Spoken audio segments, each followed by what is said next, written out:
So what should we do, Gary Vee? Let's wrap this up. What should we do? What should people do? To me, hustle is maximizing the energy you're putting into somebody. I'm blown away by people saying that they're hustling and they want to achieve these great things and then their actions don't match. It's like saying you really want to lose weight while eating a Big Mac, right? So to me, hustle would be putting all your effort into achieving the goal at hand. And for me, that means making every minute count.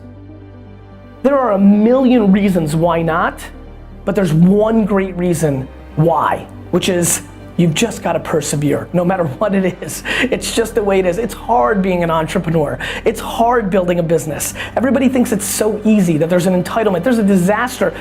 Zinging China, here comes my US zing right now.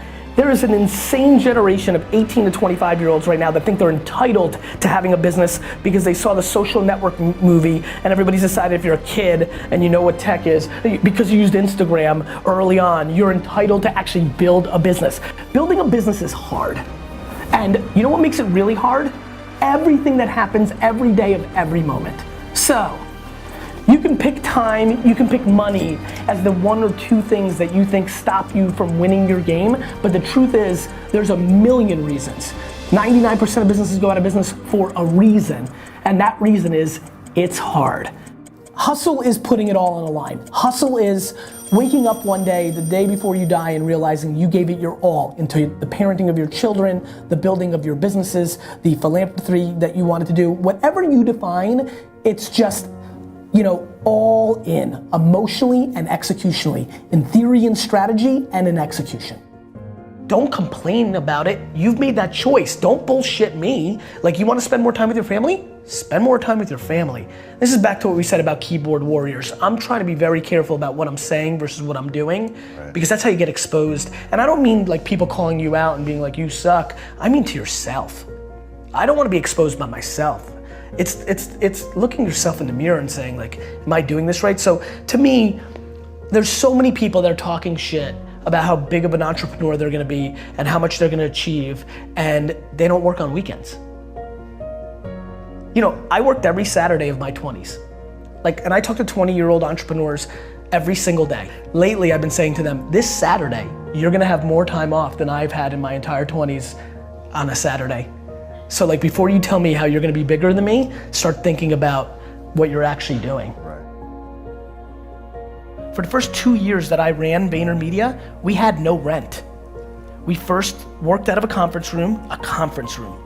We then worked out of a co-working space before the whole WeWork and co-working space revolution, and I bartered my time to help that company in exchange for a very small space. We didn't buy furniture, we scrapped. And I'd already made it, I was already rich. And we scrapped. And so the biggest thing that I want to implore everybody here today to do is to take a step back and think about how fancy are they? Are you willing to be really, really, really ghetto? Do you really need that chair? Do you really need that piece of technology? Do you really need to fly that class? Like, I just think that we're living through an incredibly fancy culture of entrepreneurship. Entrepreneurship and CEO status is quite sexy. People are selling a lifestyle that is filled with lots of fun and trips and champagne and bikinis and bling bling and all sorts of horse shit, right? And I just think that era of this era is gonna come to an end somewhere within the next 5 years. And very honestly, I just don't want a lot of people in this room that dream to build their own businesses to have to go work at a bank or go work at a retail store. And so I would highly recommend something that I think is stunningly not talked about enough, which is, if you're building a business, you have to be making money. Everybody thinks they're gonna be Zucks. Everybody thinks they're gonna build Snapchat. Go look at the data. The data shows that the far majority of this room will not succeed, not even close to building an actual business. And I don't come here to be somber. I come here to remind you that there's only one thing you can do. The only thing you can do that can trump the moment mommy and daddy had sex to make you. The only thing that can trump that, the only thing that can trump your DNA, the only thing that is controllable, if you want it, if you want this, is work. If you've got a big mouth, and a lot of you do here, search the hashtag, and a lot of you say CEO, founder, owner. I call that big mouth. If you've got the audacity to do it, and so many of you've heard this from me, when I audit you, and I do, because I'm curious, it's how I learn. People talk a big game. I especially love when somebody hits me up on social, like, Gary V, you're gonna buy the Jets, I'm gonna buy the Rams, you know? Everybody is buying a sports team. And I love to look at what that person does. And then I'll DM that person and be like, yo bro, nobody, unless they were a trust fund baby, ever bought the Rams when they go skiing for a week when they're 24. Nobody you know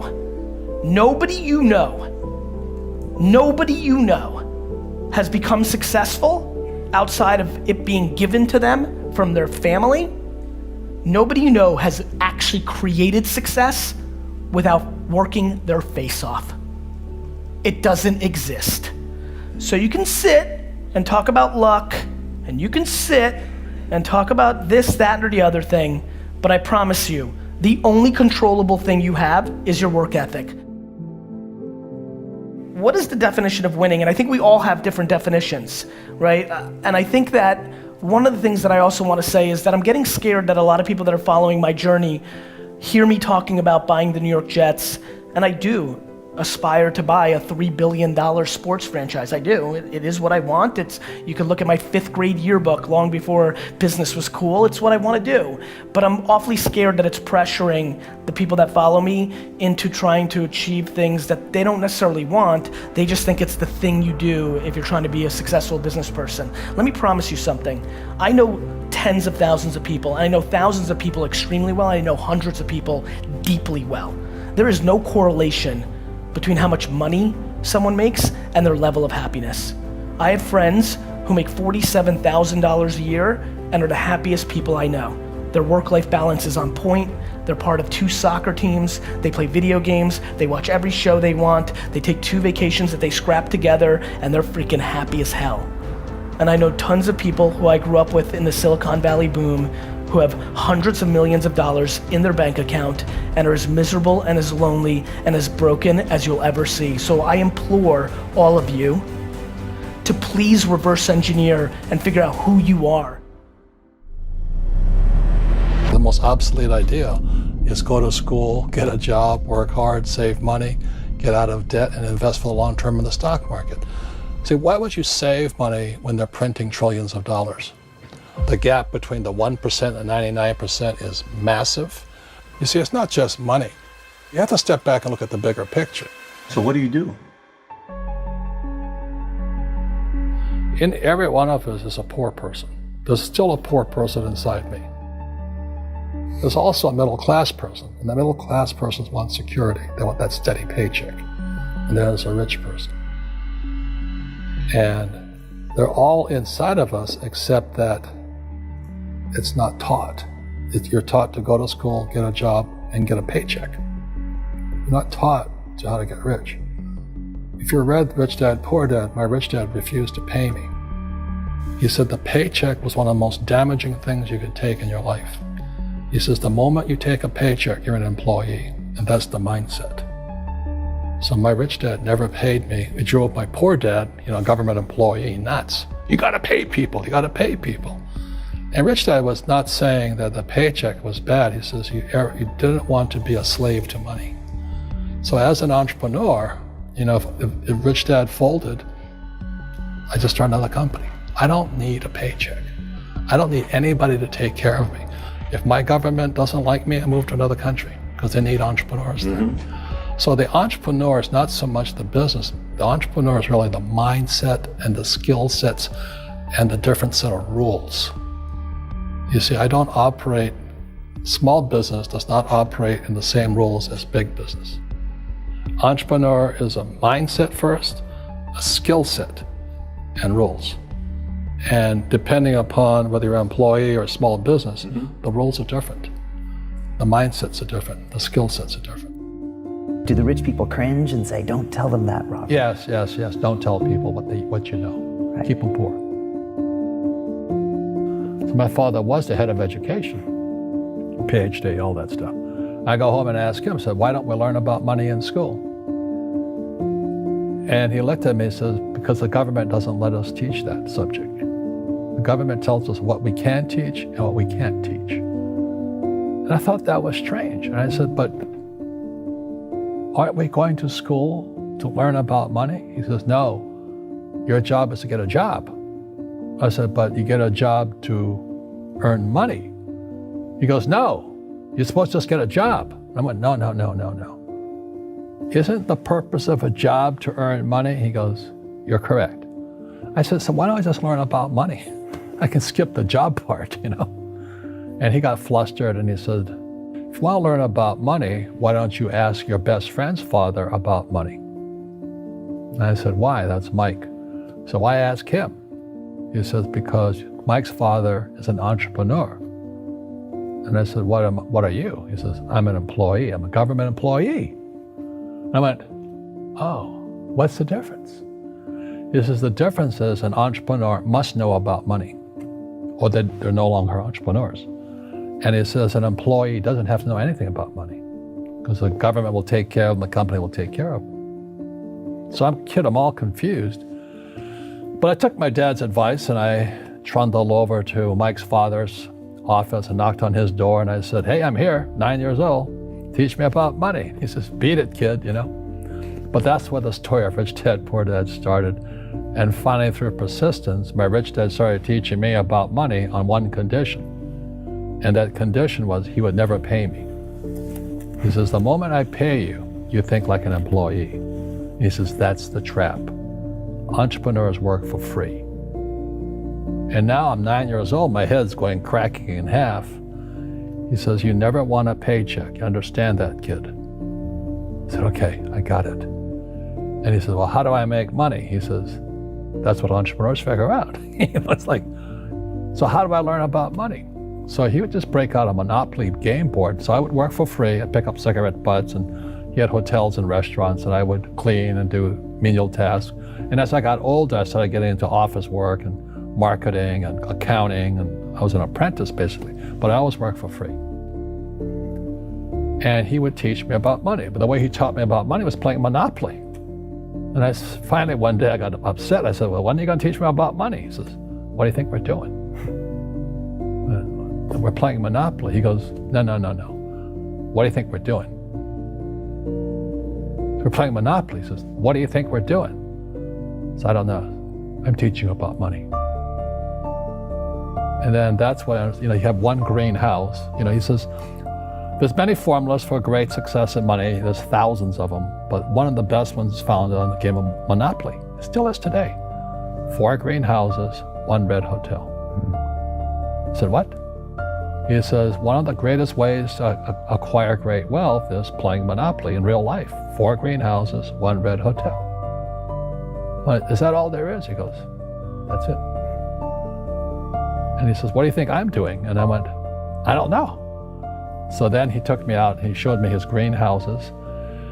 And 10 years later, when I was 19, I was now in school in New York, and I come back to Hawaii, and Rich Dad had bought the biggest piece of land smack dab in the middle of Waikiki Beach. And when you go to Waikiki Beach today, you'll see the Hyatt Regency Hotel. That was his hotel. Just like the game of Monopoly. Just like the game of Monopoly. Acquired assets and they became bigger assets. He just kept what's called an assemblage, because that property wasn't that big at the time. So he had to buy out all the small guys. Because Waikiki was a little dirt water little town. So he'd buy out this shop owner and buy that shop owner. And it took him a while, but he finally assembled this large piece of property. And then he and Hyatt put up this giant hotel. And it just sold for $800 million. So that's how I learned about money. The reason I wrote Rich Dad, Poor Dad was because I knew this time was coming. And we have, as a world, have never been here before. And so is it a spooky time? Damn yeah, it is probably the most dangerous time ever. There's nothing to compare it to, because there's never been a world economy before. For example, 100 years ago, if there was a stock market crash in England, it didn't affect anybody. But now the US market goes down, the world goes down. So plus with social media and all this we're doing now, and so we've never been here before. And I'm excited about it because I make more money in crashes than I do when they go up. So, but for the average person, they'll get wiped out. I'm afraid at the worst, I hope I'm wrong, but I think we're heading for a global depression. How does this play out for the average worker, Robert, for the small business owner? I mean, what does the next 3 months look like? Because it doesn't look pretty. I mean, people are already being laid off, made redundant. Businesses there's no cash flow in most of these businesses. How does that play out? Well, let me give one more step, just to give you the size of it, okay? The national debt for World War II was $25 billion. Every day today, they're printing $125 billion. Every single day, that's like 5 World War IIs per day. They're printing so much money to keep this think of a hot air balloon with a tear in it. And they're doing desperately trying to fix this tear, but no matter how hard they try, the tear has gone beyond, it's coming down. So in financial terms, it's called our debt to GDP has now gone from 60 to 90 to 105, it's going to 120. We're bankrupt. And they're going to print more and more money, which means savers are losers, just as I predicted. Your money is going to be worthless in a few years. Wow. So my message is the same as some of your other guests. This is metamorphosis type. Financial education, in Rich Dad's terms, is really financial transformation.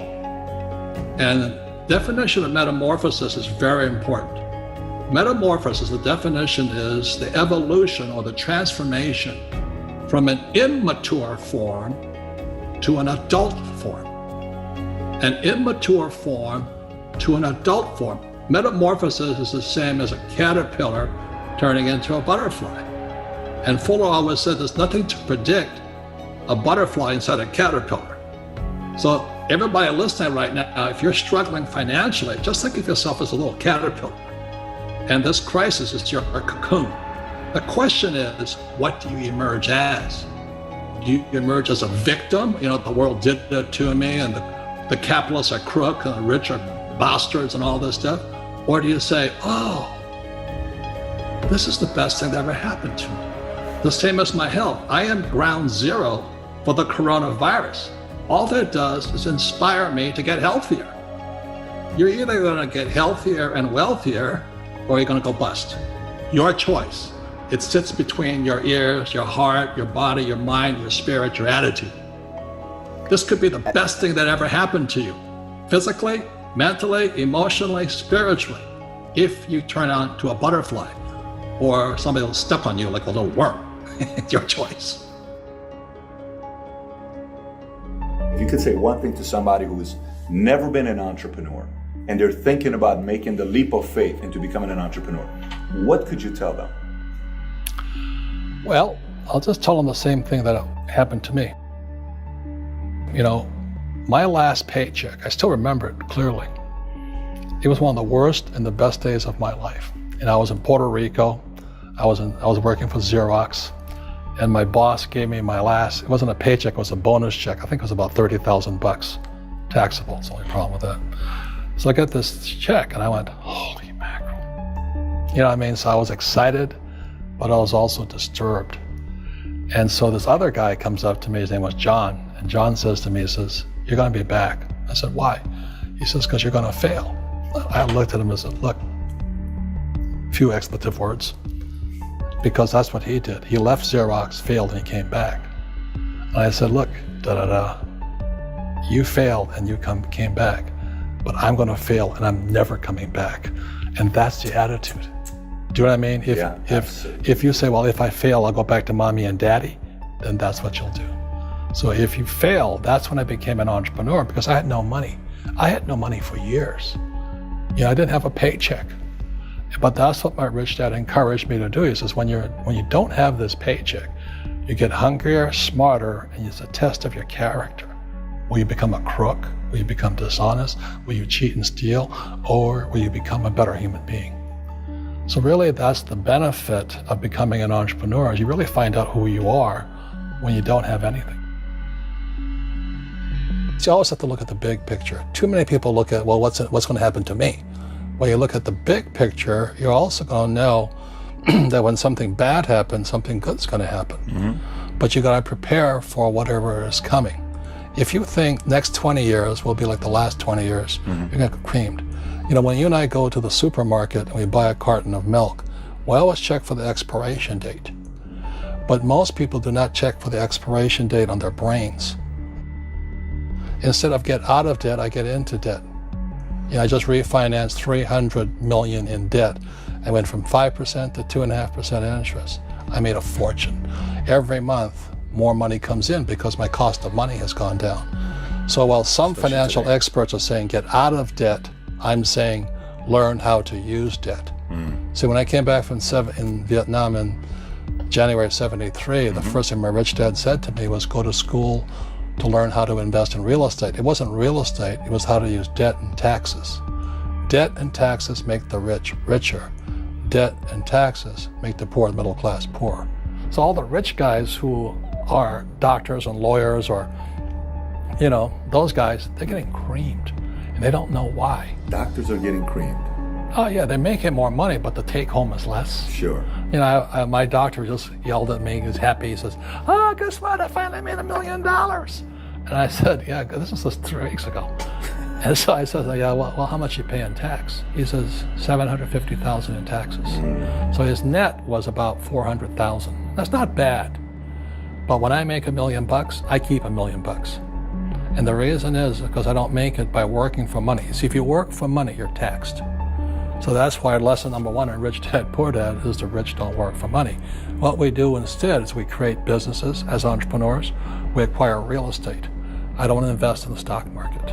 Okay? So the reason is because as entrepreneurs, I have more control over my income, how much I make, and how much I pay in taxes.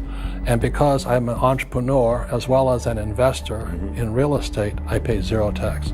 So every time I make, let's say, $1 million as an entrepreneur, I immediately invested in real estate and have a 4-to-1 step up. So I put $1 million in real estate, I get $4 million from the bank. That's why I love banks. But the banks are screwing everybody else, you know, terrible, but it's good for me. That's why you say when you print, it's good for you, but when you print, it's bad for people that work for money. Because when you print, savers get creamed and people who work for money get creamed. When they print, debtors get rich.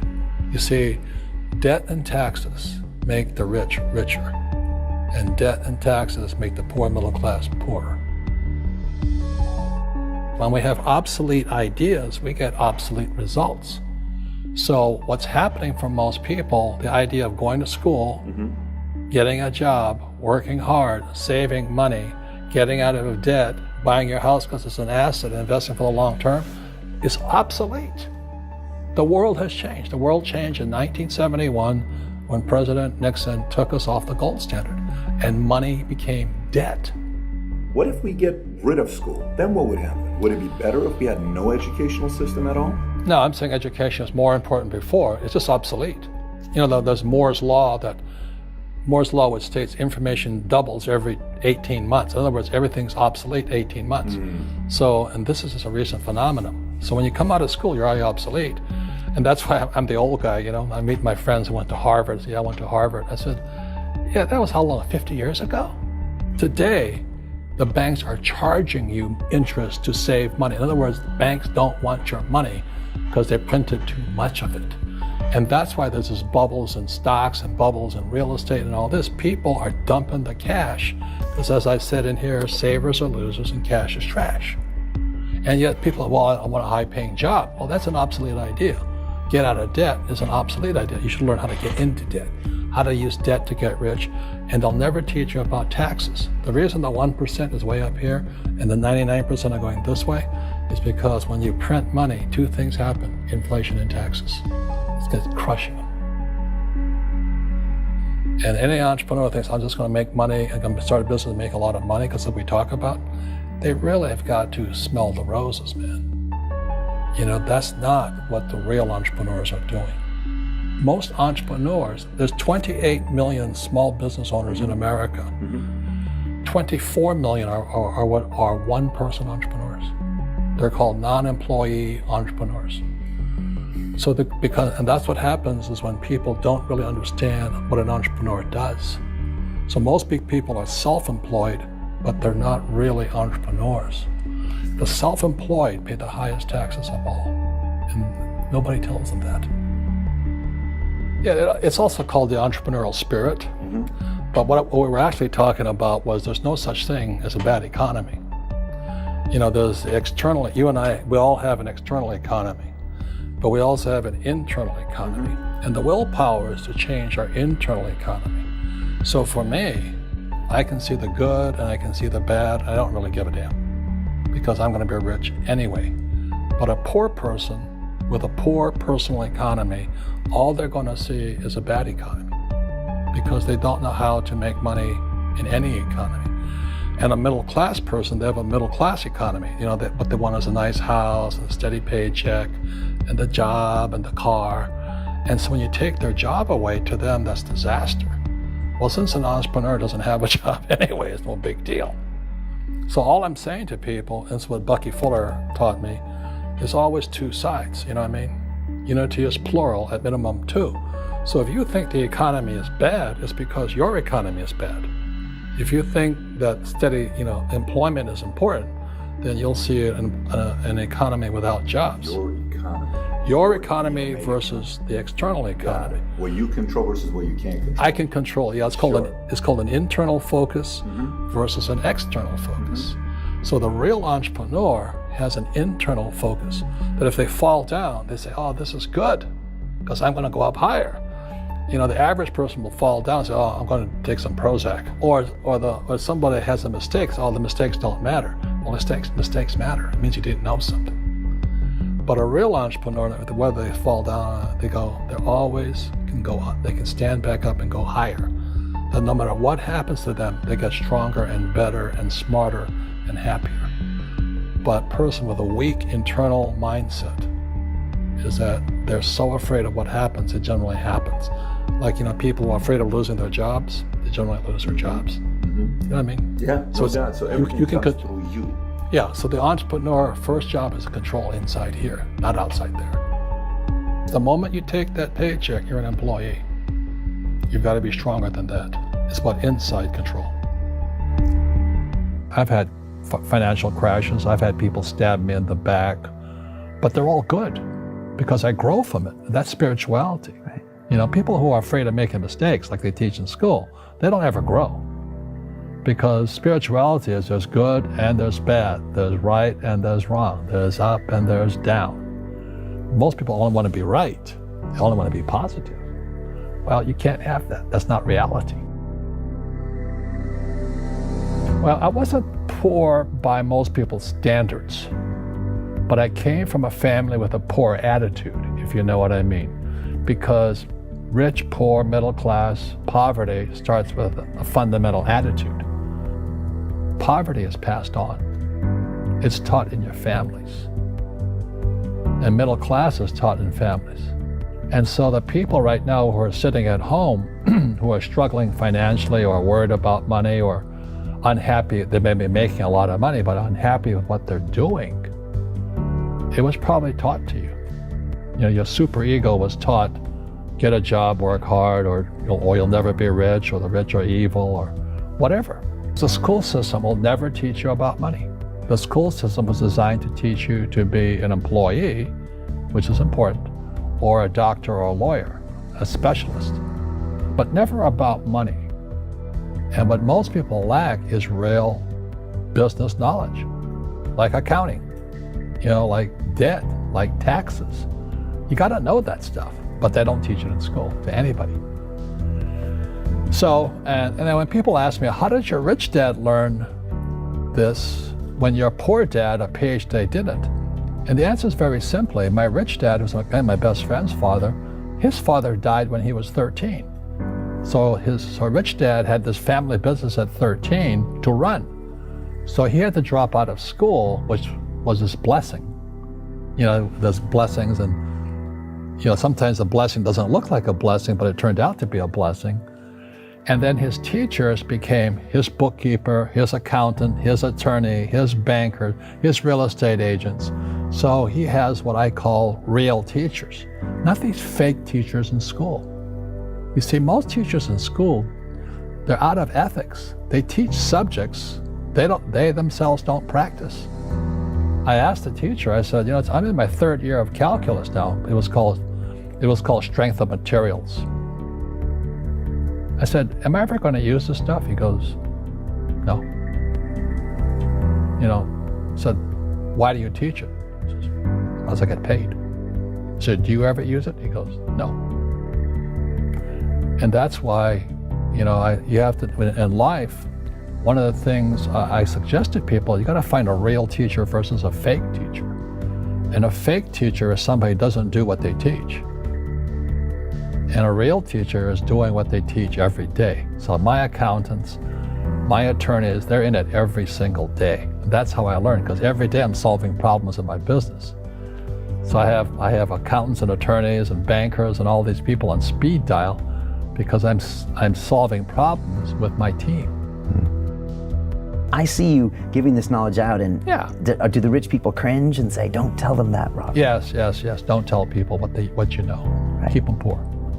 But, unfortunately, the poor, as was in the Bible, I'm not real religious, the poor will always be amongst us because it starts up here. Right, it's that fear mentality.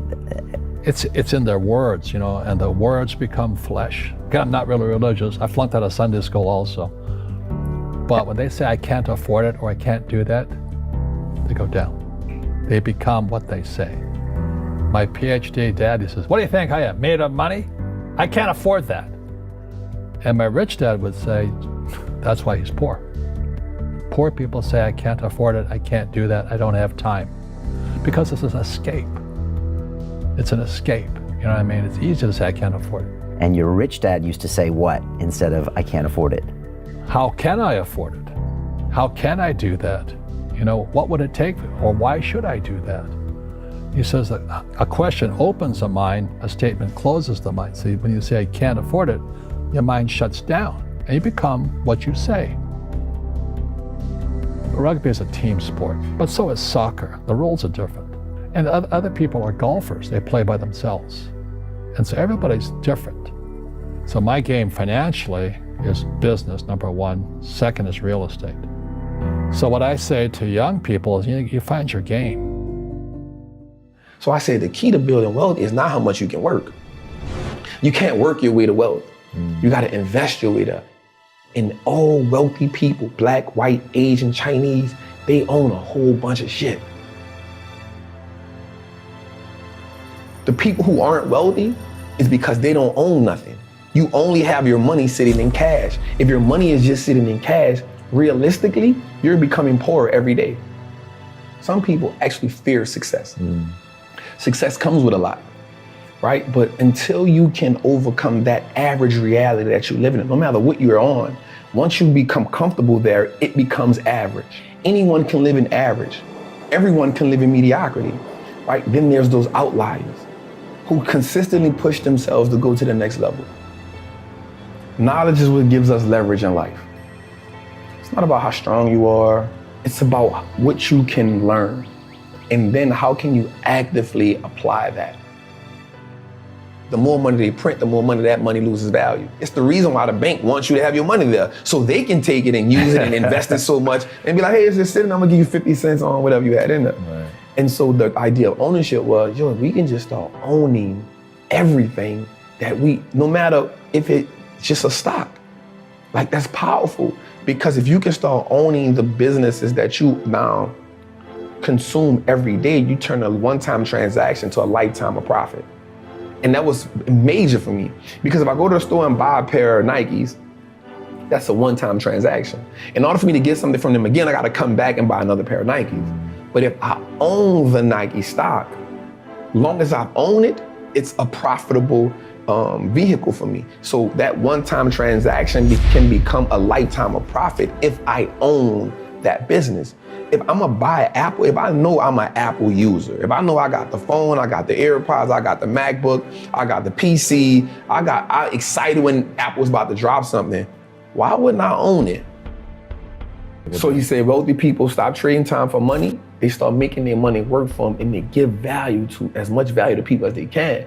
The caveat, we got a little deeper into that. He said, the reason why you give people so much value is because if you give them so much value, they'll never leave you and they'll always be there for you, and you will never need for anything as long as you give value to people.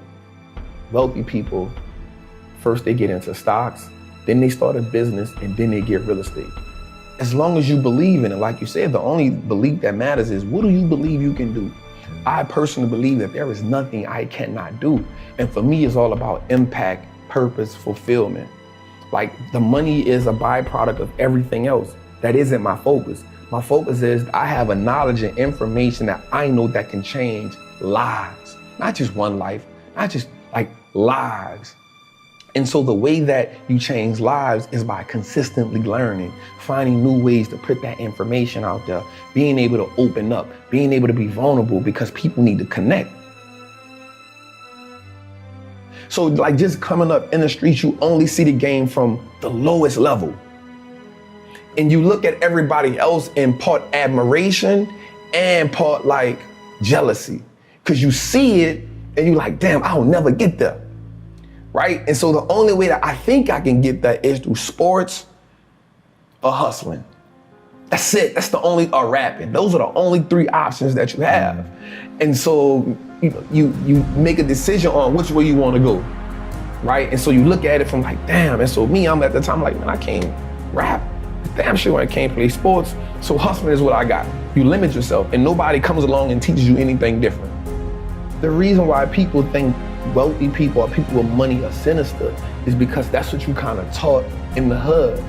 Like you kind of taught like the people who really have money, like they did some wicked shit to get it. They did some backstabbing, cutthroat shit to get it, and you'll never get that, right? And so that same mentality now happens on a lower level, right? The hustling, the dope dealing. So now you think like, yo, I gotta just do sinister shit to get money. And then the people who are successful in the drug game, they're looking at the people at the top like, damn, I wanna be that. But the people at the bottom will never get a taste of that. And so now we just kind of living off ambition. And so now the people who are in the middle who working, they're like, oh, them people with money, they all crooks. Because being at the bottom teaches you to envy people at the top. It just happens. It's something that grooves down there, right? It's kind of like you cook. I don't know if you had gumbo before, right? But it's kind of when you cook food, right, the base goes to the bottom. And so most people live in that bottom, never knowing how they'll get up there. No one now believes that it's possible. Once you keep passing that down, you start accepting the lower levels. And then there's a few of us or a few people who say, nah, I'm an outlier, yo, like I'm about to go for it. And then whatever happens, I'm with that shit. You feel me? So for me, again, one of the greatest things that happened to me was my mother telling me like the world is wrong and you gotta get this shit how you live. But I also saw my grandmother be a legal entrepreneur. So I saw it from both worlds. The greatest thing that ever happened to me was going to prison because I was able to sit down and mature in that environment. Whereas had I been in the world, I'm not saying I wouldn't still be this, but the path would have been completely different. So while I'm in prison, I pick up a habit of reading. That was the game changer for me. On the streets, I never had the opportunity to just sit down and read because I'm always trying to survive. In prison, there was no longer a survivor mode there. So I went through a phase where I was reading like the hood books and then I was like, man, I lived this shit already. No matter how many times you tell a hood story, it's still the same. Right. I've lived this shit for real. I don't keep need to read this. And so I used to get up in the mornings and watch CNBC. So mind you, people in prison, they love to watch The Young and the Restless. And so I would have to get up before them to watch like Squawk Box, Jim Cramer. And I'd be like, damn, these motherfuckers making all this money and they not risking their life. Something gotta change for me. Like something gotta change. And so I just started listening to them every day and I started comparing it to the streets. A good business is just like a good hustler. A good business has great product. They have great clientele. A great hustler has a great product. He has consistent clientele. A good business on the stock market has what's called a moat, a competitive edge that keeps his competitors away. a good hustler on the street is gonna have that competitive edge where they be like, nah, yo, I ain't rocking with you. I'm gonna just wait till Trap come back, right? So there's the competitive edge. A good business has a good branding moat, meaning my name is good, right? So a good hustler on the street, yo, Trap got that blue magic. I'm good on you. Like if I can't get Trap, I'm gonna just go try. But Trap got that blue magic, that's what I'm rocking with. Branding mode, right? That's it. A great business on the stock market has more assets, more liquidity than debt. A good hustler on the street is if you don't learn how to fund your business, if you're operating where all you have is re-up money, you're not gonna last long. So those components reminded me the same. On the stock market or in the world, if a company's paying tariffs, that's equivalent to a dude on the street going pay draft to go hustle in somebody's hood. Like you can't hustle over here unless you pay me draft. It's the same as a tariff. It's the same thing. Yeah. So once I broke the game down to a way that I can understand it, it wasn't about me just being brilliant. It was like, yo, how do I make the game winnable for me? So for me, it's always about how do I attain as much, it's always a challenge for me.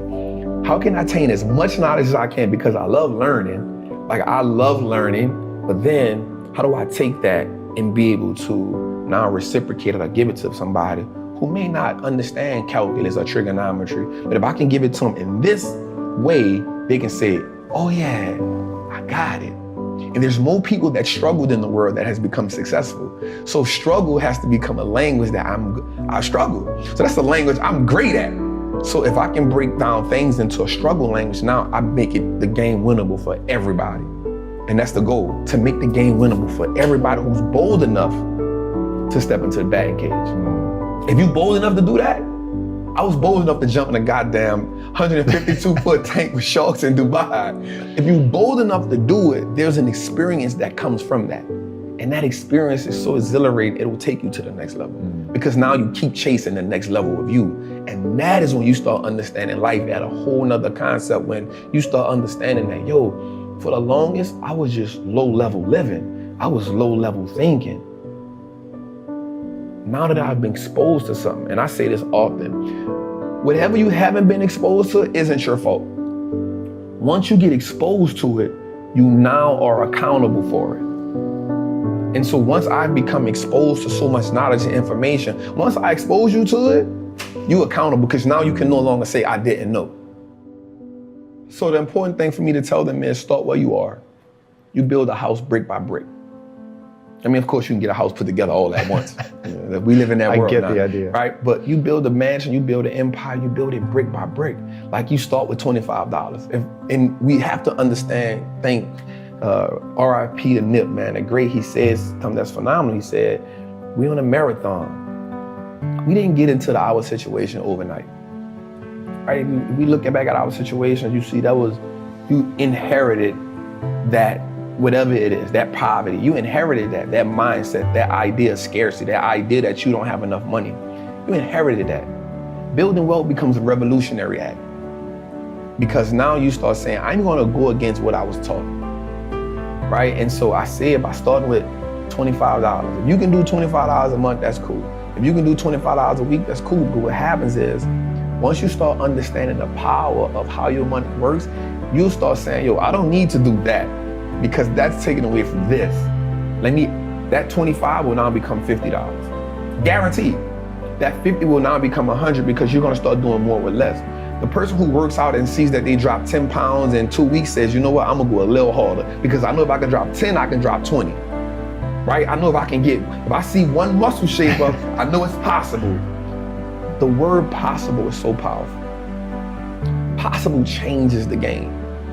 Instead of it being impossible, we now say I am possible or I'm possible. That changes the dynamic. So the first mindset is saying, invest in your first stock. It don't have to be a winner. It doesn't have to be a home run. It can be an AT&T stock that costs $26 right now. It may not be the best investment in the world, but you started, right? And the great thing about anything is you can't be great if you never go to practice. You can't hit 81 if you never get in the gym. So just get in the gym and then find somebody who can teach you. Be dedicated to understand the process. Warren Buffett said he reads 500 pages a day. That lets me know I got a whole lot more reading to do. I'm an Audible book junkie right now because if he's the greatest investor And if he's reading 500 pages a day, I don't know how he does it, but in my mind, if he's still learning, I got a whole lot of learning to do. If somebody like Monesh Prabrai and Guy Spivey can pay Warren Buffett $1 million to have lunch with him, and these are already great investors who I look up to, if they can pay him $1 million to go have lunch with him, that means they're trying to learn. Their learning has to go to the next level.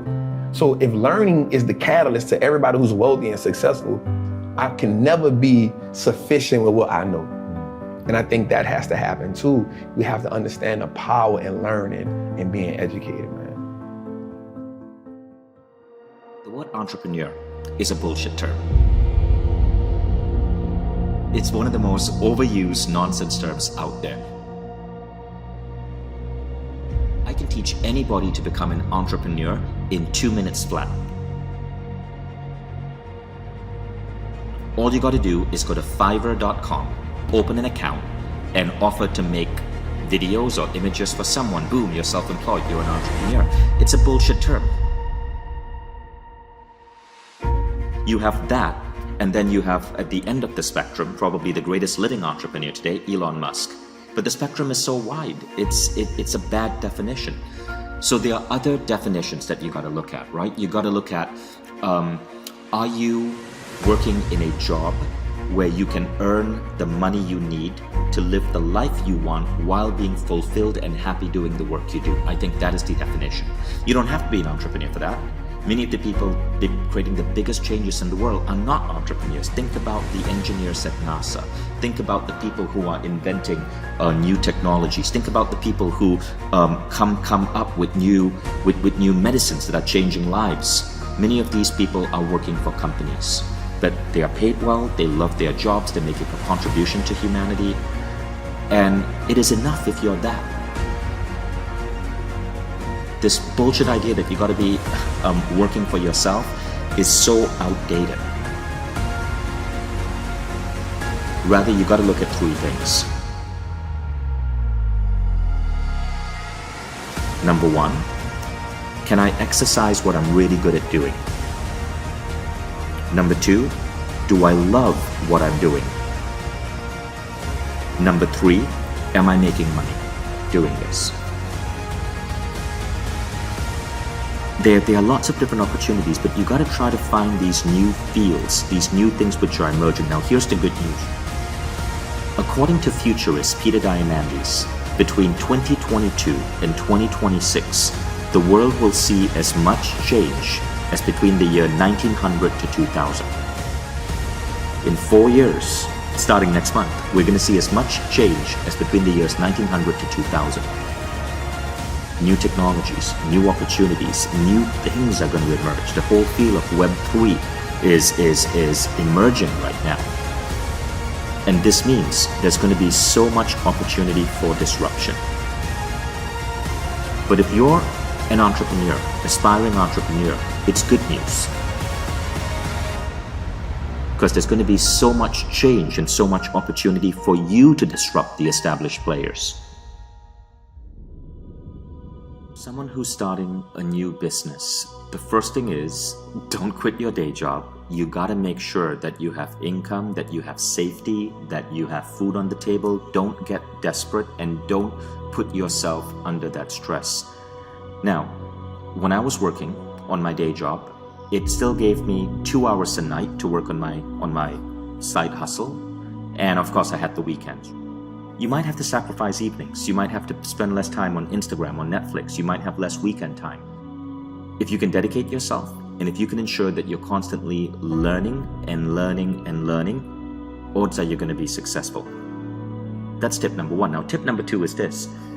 Don't try to do what everybody else is doing. Because if you do what everybody else is doing, it's going to be a lot more challenging. So when Instagram was just getting off the ground, right, in like 2010, you could go and start an Instagram channel on makeup, and maybe you might end up like Huda Beauty, which has like 49 million fans today. But they were one of the early ones. You got to get in early. I think TikTok is still early. So I think there's an opportunity in TikTok. Instagram, I think, is later stage. It's not just about social media. For example, coaching. Coaching is blowing up right now. more and more companies are looking for coaches for their employees. I have a coach. So many people I know now get a coach. It used to be a situation where if you got a coach, people were like, is something wrong with you? But now coaching is so important. So coaching is a really great way to make an income. I know coaches who are making millions of dollars a year. Of course, they are outliers, but they love what they do, right? Even if you were making $100,000 a year as a coach, that's a really good lifestyle. Because you're helping people, you have mobility and so on. A third one, which is with the whole crypto space. There's don't be stupid when it comes to crypto, but definitely there are interesting opportunities emerging with NFTs, with DAOs, DAOs. There are some great YouTube channels where you can learn about crypto and you can start to understand that marketplace. Keep in mind that, investing in things like Bitcoin are risky. If you bought Bitcoin 1 month ago, you would have lost a lot of money today.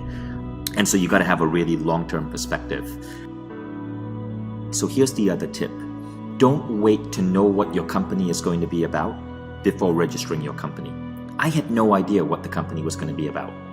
But I knew I was going to start a company, and I knew the first clue is that we were going to be selling a meditation product on AdWords, but there could be other things we were doing as well. I also had a Web 2.0 product. Back then, Web 2.0 was all the rage. It was new. I had a Web 2.0 software application that I was going to build and sell as well. And I needed a name. And so I got online and I found 2 really good names. One was called Rainbridge. And I thought, okay, I'm going to call my company Rainbridge. And the other one was Mind Valley. I am so glad I picked Mind Valley over Rainbridge. And so I created this company called Mind Valley, and then Mind Valley launched several products. One of our early products was actually, and it's so painful that this product failed, it was an early version of what today would be Instagram. We called it Blink Life.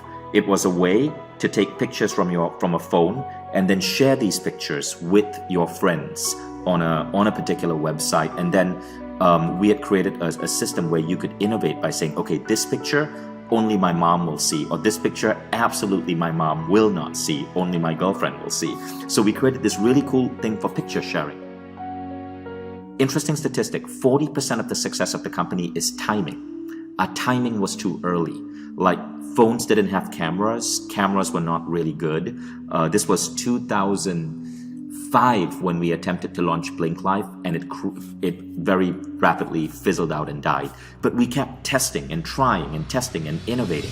And I kept experimenting with different ideas, and eventually one idea really started exploding, and that was basically selling meditation online.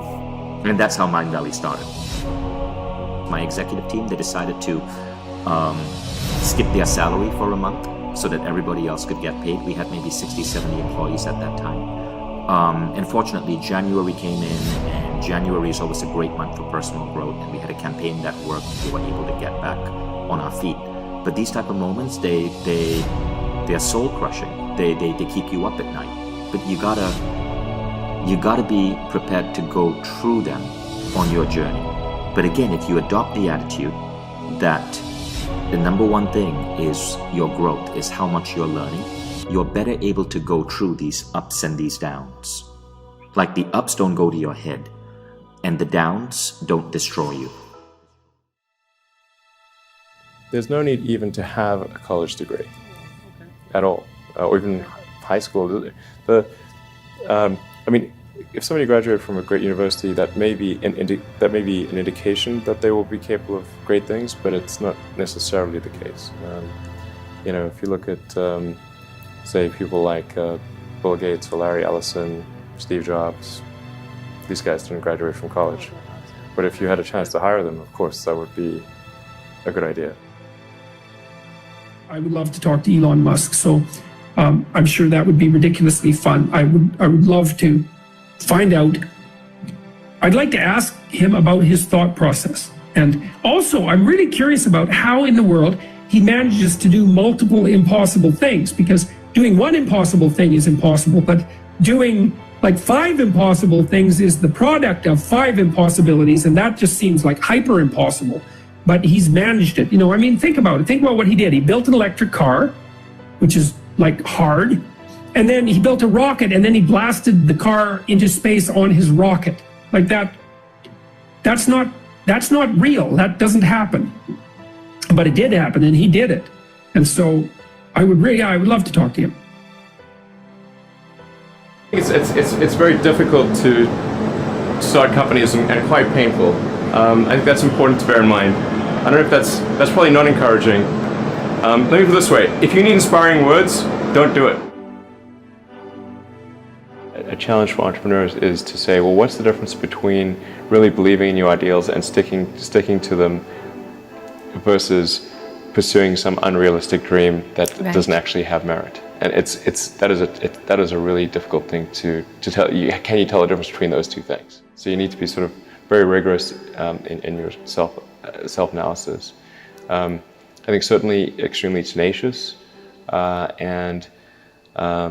and then just work like hell. I mean, you just have to put in, 80 to 100 hour weeks every week. And there need to be reasons to get up in the morning. Life can't just be about solving problems. Otherwise, what's the point?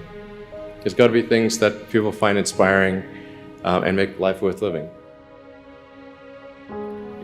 If you're creating a company or if you're joining a company, the most important thing is to attract great people. So either join a group that's amazing, that you really respect, or if you're building a company, you've got to gather great people. I mean, all a company is a group of people that have gathered together to create a product or service. And so depending upon how talented and hardworking that group is, and the degree to which they are focused cohesively in a good direction, that will determine the success of the company. Who do you think is really leading the way forward? I think SpaceX, probably because of Elon coming from South Africa, having the competitive spirit to make a good bit of money at PayPal, and then put that into his dreams. Elon would like to get involved in selling launches to the Air Force, but he's being opposed some. He almost went broke. He had 3 failures. And one more, in his words, would have taken him out of the business of rocket launches. He sort of succeeded on that one, pretty much. He has a very good rocket, a very good price. I asked him if he wanted to maybe lead efforts toward Mars by allowing people to use his rocket on their project to fly by of Mars, and then combining another company. I said, I'm in touch with very wealthy people, or maybe in Dubai, Abu Dhabi, and perhaps we could have some investment money. He said, no, we don't need any money. We'll do it ourselves. The space business is quite hard to start a company in the space business because it's such a capital-intensive business. So it may be better to do something in solar power, or if you're going to do it in cars, do it as kind of a component supplier for cars or something like that. All those things improve the odds of success. Okay. I mean, if other people are putting in 40-hour work weeks and you're putting in 100-hour work weeks, then even if you're doing the same thing, you know that you will achieve in 4 months what it takes them a year to achieve.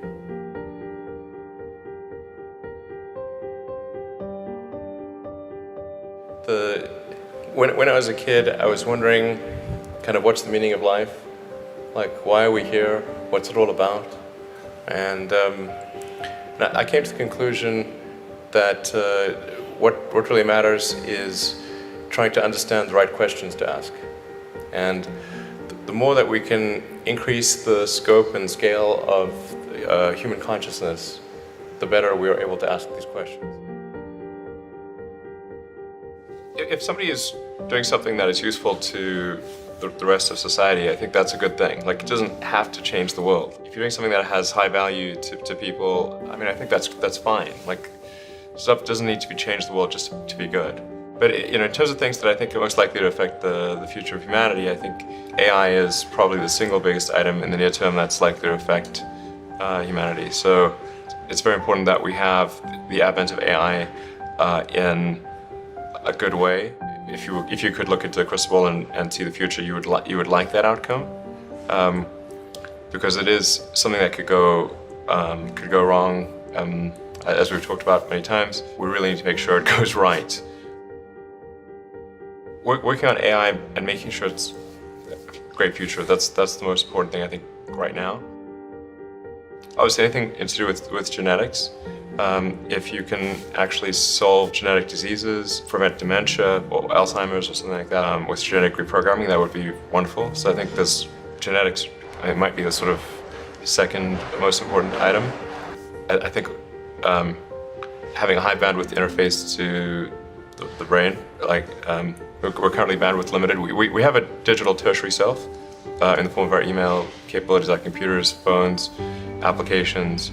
We're effectively superhuman, but we are extremely bandwidth constrained in that interface between the cortex and your sort of that tertiary digital form of yourself. And helping solve that bandwidth constraint would be, I think, very important for the future as well. On signal over noise, a lot of companies get confused. They spend money on things that don't actually make the product better. So, for example, at Tesla, we've never spent any money on advertising. We put all of the money into R&D and manufacturing and design to try to make the car as good as possible. And I think that's the way to go. So, for any given company, just can keep thinking about, are these efforts that people are expending, are they resulting in a better product or service? And if they're not, stop those efforts. You may have heard me say that it's good to think in terms of the physics approach of first principles, which is, rather than reasoning by analogy, you boil things down to the most fundamental truths you can imagine, and you reason up from there. And this is a good way to figure out if something really makes sense, or if it's just what everybody else is doing. And it's hard to think that way. You can't think that way about everything. It takes a lot of effort. But if you're trying to do something new, it's the best way to think. And that framework was developed by physicists to figure out counterintuitive things, like quantum mechanics. So it's really a powerful method. You guys are the magicians of the 21st century. Don't let anything hold you back. Imagination is the limit, and go out there and create some magic. I was working at a financial firm in New York City with a bunch of very smart people, and I had a brilliant boss I much admired. I went to my boss and told him I was going to start a company selling books on the internet. He took me on a long walk in Central Park, listened carefully to me, and finally said, "That sounds like a really good idea, but it would be an even better idea for someone who didn't already have a good job." You can have a job, or you can have a career, or you can have a calling. And if you can somehow figure out how to have a calling, you have hit the jackpot, because that's the big deal.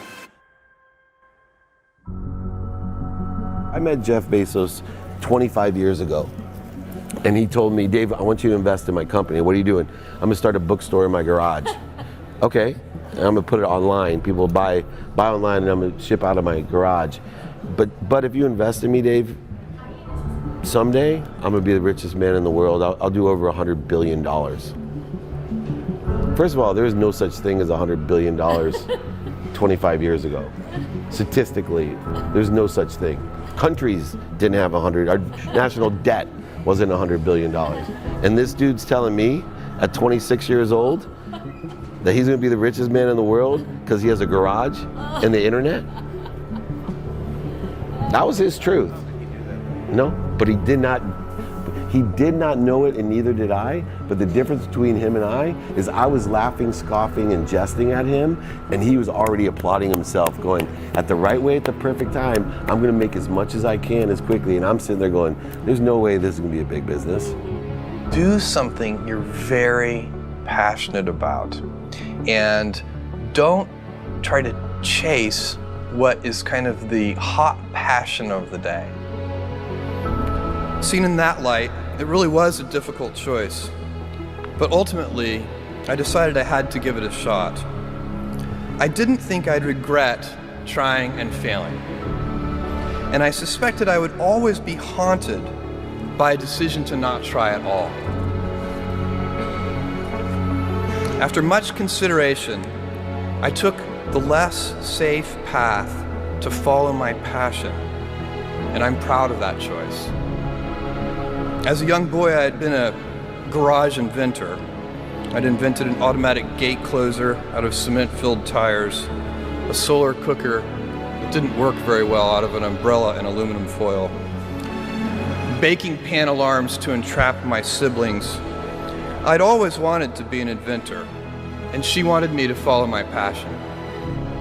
There's a military phrase that I especially love, and it says, slow is smooth and smooth is fast. And I have seen that in every endeavor I've ever been in. That's the kind of thing that really allows you to make progress. You know, you get certain gifts in life and you want to take advantage of those, but I guess my advice on adversity and success would be to be proud not of your gifts, but of your hard work and your choices. So, you know, you may be, the kinds of gifts you get in life, you know, you might be really good at math. It might be really easy for you. That's a kind of gift. But practicing that math and taking it to the next step, that could be very challenging and hard and take a lot of sweat. That's a choice. You can't really be proud of your gifts because they were given to you. You can be grateful for them and thankful for them. But your choices, you choose to work hard. You choose to do hard things. Those are choices that you can be proud of. You can choose. We all get to choose our life stories, and it's the choices that define us, not our gifts. Everybody in this room has many gifts. I have many gifts. You can never be proud of your gifts because they're gifts. They were given to you. You might be, you know, tall, or you might be really good at math, or you might be extremely beautiful or handsome, or, you know, there are many gifts, and you can only be proud really of your choices because those are the things that you are acting on. And one of the most important choices that each of us has, and you know this just as well as I do, is you can choose a life of ease and comfort, or you can choose a life of service and adventure. And when you're 80, which one of those things do you think you're going to be more proud of? You're going to be more proud of having chosen a life of service and adventure. There's never been a better time to be alive. I mean, it's just incredible the amount of inspiration that the world generates for me, and I think for a lot of people. It's insane, the amount of change and invention and opportunity. Your life, the life you author from scratch on your own, begins. How will you use your gifts? What choices will you make? Will inertia be your guide, or will you follow your passions? Will you follow dogma, or will you be original? Will you choose a life of ease, or a life of service and adventure? Will you wilt under criticism, or will you follow your convictions? Will you bluff it out when you're wrong, or will you apologize? Will you guard your heart against rejection, or will you act when you fall in love? Will you play it safe, or will you be a little bit swashbuckling? When it's tough, will you give up or will you be relentless? Will you be a cynic or will you be a builder?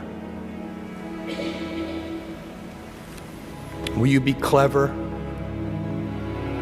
at the expense of others or will you be kind?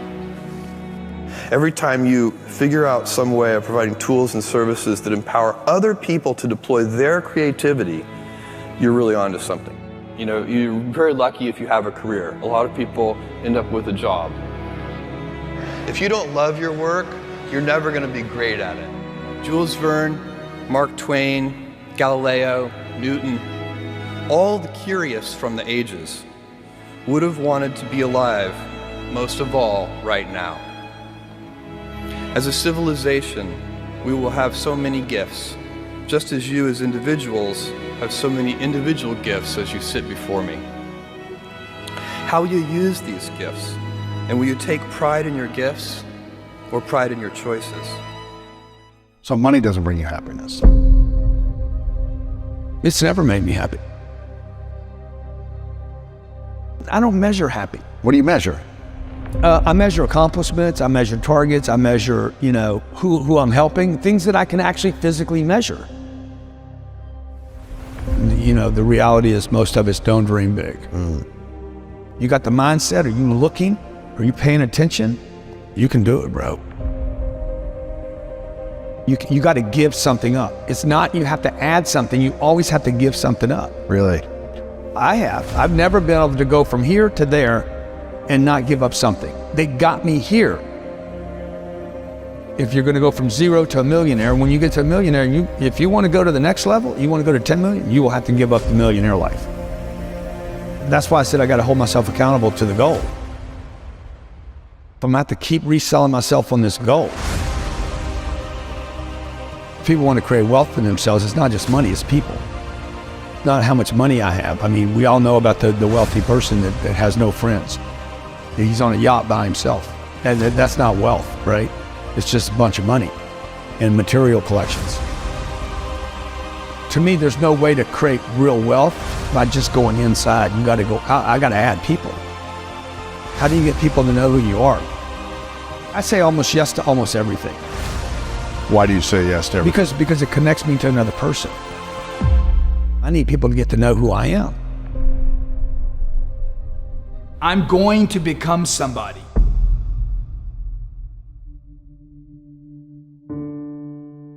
I want to contribute more. I don't think about I want to be more happy.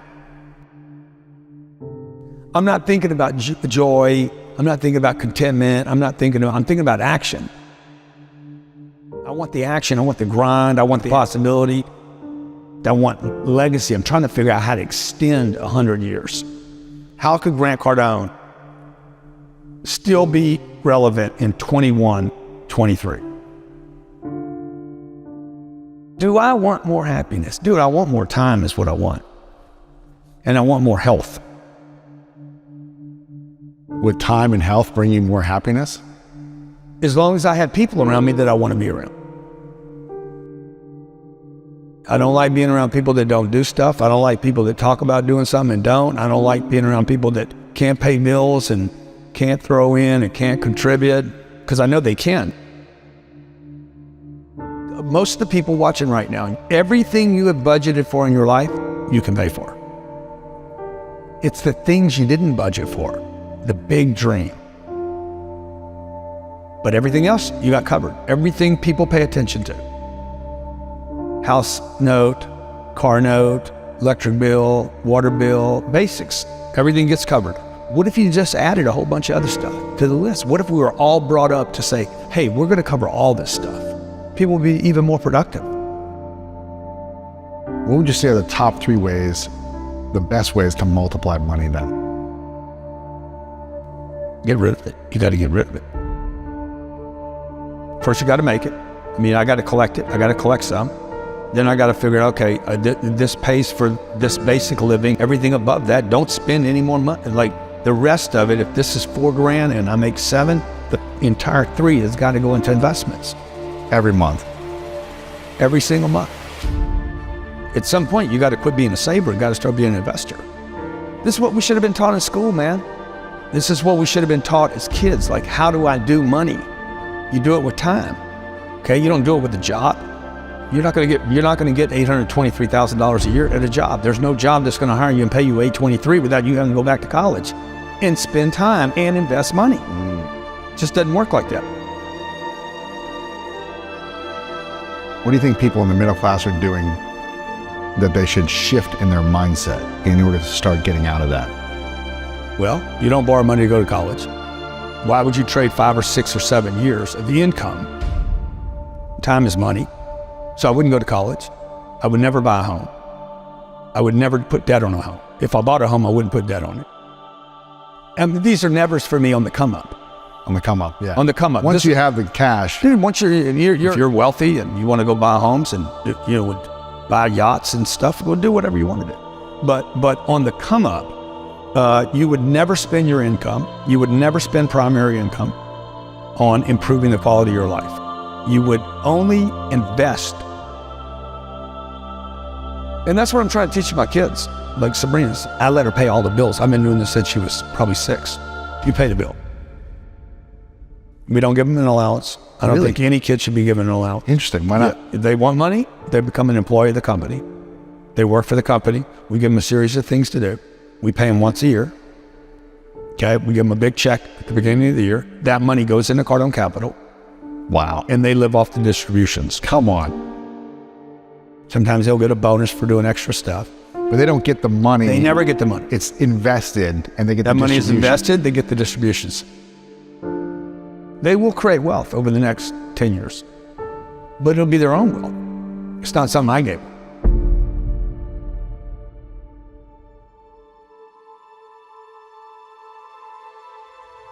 Well, if you could only teach your kids 3 lessons about money, yeah, what would those lessons be? People. Number one, meet people. No one's a stranger. The money's a people game. 2, once you get it, don't lose it. And number 3, invest in things where you can never lose your capital. Now, the person watching this, she's a waitress and she's got 2 kids at home. She's like, I'm never gonna make $800. It's because you already gave up on the idea. Like you never said that's the target. And you keep thinking you gotta wait tables. And you quit already.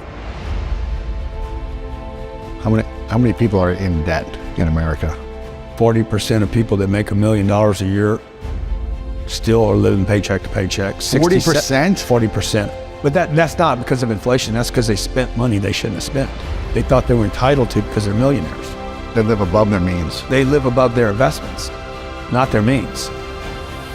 How can we shift the relationship to money that we have so we can have a better experience emotionally and spiritually about money? Anything you're hiding, you're going to have problems with. The secret keeps you sick. First thing I look at every day is my money. I have a great relationship with my money. I'm not just gonna think about it, I'm gonna be somebody today. I'm gonna grow into who I should be. What I've done already is impossible. From where you came from and all these things. From where I came from, I should be dead. I should have been dead at 25 years old. Or in jail. Messed up forever. Instead I became this guy. And I mean, I'm grateful. And I don't know that I had any breaks. When people say, oh, you had luck, I'm like, you grinded, right? I've been grinding. And I'm proud of the grind. But I wanted to turn into something more than money. I'm gonna feel good about a lot of places I go to and a lot of people I meet. Because I made more contributions than I didn't. I gave more than I took. He's an American businessman, Silicon Valley innovator, entrepreneur, philanthropist. He's the chairman and CEO of DocuSign. Is Undersecretary of State for Economic Growth, Energy, and the Environment, Keith Krach. Keith Krach. Keith J. Krach. Keith Krach. I'm a former global CEO, entrepreneur, and engineer myself. I know all too well how challenging and rewarding it can be to build a business from scratch and take it to escape velocity. But you talk about ownership, and I think that's a word that probably connects to a lot of our viewers. But, you know, they'd also be thinking, how do I do that? Like, how did you have the confidence, the ownership to say, you know, I'm ready to go pitch to the board? Yeah, you know, I think it comes down to, I built a high performance team as we were getting going, right? And that's the most important job of any CEO. And I really believe that the organization, the company, with the best people wins. And the key is, how do you get them working together as a team, right? You know, the way I believe in that is you've got to have a North Star, a noble cause. You also need an enemy. Because, you know, that stops the water cooler talk, nothing gets the blood stir. You know, in the United States State Department, we call it an adversary, but in business, we call it an enemy. And then the third thing you need is you need a plan. And with all these companies that I had the good fortune to build and these different organizations I ran, we would always have a playbook. And that's basically the vision, the mission, the values, the team rules, long-term goals, strategy, all boiled down to execution. So it really was a way to maintain alignment and a tremendous tool when it comes to scaling. What I found, one of the things that works is you can't be afraid to be vulnerable. Because when you're vulnerable with somebody, about 95% of the time, they'll reciprocate in kind. And when both sides are vulnerable, that forms a connection. And that is a way that I found all the time. Or also another one is, tell me your story. Everybody loves to tell their story. And I'm just naturally a curious person, so I love hearing, that never bores me. So it's really the power of one-on-one relationships. And, you know, one of the things my dad always said is the key is when the world hands you a sack of sour lemons, the objective of the game is to turn it into sweet lemonade. For your vision, and our vision at Ariba was really simple. We said we want to build a great sustaining company into the 21st century because we had just sold Razzler, and we actually kind of wanted to keep it going. They just made us an offer we couldn't refuse. We owed that to the shareholders. Good problem to have. Yeah, and then the mission is all about leadership because the object of the game, particularly in Silicon Valley, is to be the category king. Because when you're the category king, you get 80% of the industry resources and 80% of market cap. Players 2, 3, 4, 5, 6, they can fight over the scrap. So our mission was to create a category called business-to-business electronic commerce and to be the leader. And then the next thing under that is your values. So, right, integrity's there, courage, high ambition, accountability, respect, the basics. And then we had a set of team rules that kind of personify those values. And by the way, same team rules for all the companies. The first one is direct, open, and honest communication. In a word, the truth. Because I had seen at General Motors, when you go through 15 levels, you know, I started at the lowest of the low, production floor, to the highest of the high, where I was a staff for the board of directors. I could see how that message would change, right? The second one is no idea is a bad idea. And then we added parentheses, unless CEOs. So, because it's all about making a safe environment. Sure, sure. And you can make a safe environment when you mock out the CEO. Plus it's fun. The third one is always raise the standard in everything we do, in our people, our processes, and our products. And if somebody can't keep up with that standard, you got to do something about it. Otherwise, you've automatically lowered your standard. Then the fourth one is we're a team first and functional specialist second. So you developers put your feet in the customer's shoes. You sales guys don't make commitments we can't keep. And then the fifth one is the most powerful one of all. And that is hire the best people, especially if they're better than us. And I'll tell you an inflection point at Ariba. You know, every Friday, up until we probably got to be about 100 people, we'd go around the room in what we call the round table. Anybody could say anything they want on their mind. Ariba, we had 7 founders, right? And so this one guy stands up, our VP of marketing, one of the founders, Bobby Lynn, and he goes, you know, this opportunity is way bigger than I ever imagined. Ariba's gonna be way more successful than even I can dream of. And he goes, citing team rule number 5, I think we ought to go out and hire a real world-class VP of marketing who's done it before, and I'll focus on partnership. And you could just see jaws dropping. And the guy who came after him, I'll never forget his name was Guy Haskins. He was about 24 years old. He just goes, Bobby, I just came from a software company. It is gonna go bankrupt any day now. But if one guy would have had the courage to say what you just said right now, we could have taken it to the moon. So from that point on, it became noble to hire the best people, especially better than us. You know, I've had the good fortune of living the American dream. And I feel really, really, really blessed. And so I think that was one of the things my parents, you know, obviously my drive comes from my upbringing. And it's about paying it forward and giving it back. And so if you look at the things, whether it's what I did in higher education or in the business world or in public service, it's all about that next generation. You know, one of the things that I started before I went off into government was called the Global Mentor Network. And it's all about mentoring tomorrow's transformational leaders at scale. So, you know, we created all these videos of these really famous transformational leaders. And so if you ask me, okay, so what would be your big legacy you want to leave behind? I think back of what my dad would always say about fatherhood. He goes, you never know if you're a good father until you see your children's children. So I would say, you know, it's all about my mentees. You never know if you're a good leader until you see your mentees, because you're teaching them how to cascade that down. And I've had some great mentors in my life. You know, there's a genealogy out here in Silicon Valley because this stuff's not written in a book, right? So you learn from the previous guy. My mom would always say the best way to learn is OPE, other people's experience. She would always say the best way to learn is from your mistakes. She goes, learn from other people's mistakes. You have time enough to make your own, right? Money buys a lot of loyalty in business. You know, people don't want to disrupt that. And it's true on the street. I think it's true in real life too. You know, in that world, everything is very technical. For instance, rules of a sit down. Let's make you and I are made guys. We're having an argument. You're lying through your teeth. Lying, every other word is a lie. If I call you a liar, I lose the argument automatically. If I get upset with you and lose my temper, I lose the argument automatically. You got to know how to keep your mouth shut. You got to be able to outsmart that person, right?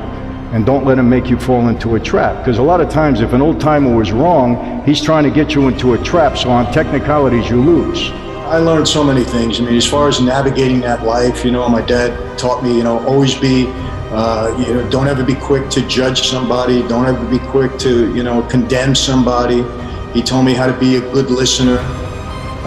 You know, he taught me, he said to me, Michael, and this was very valuable in that life. He said, if you and I committed a crime, we did it together.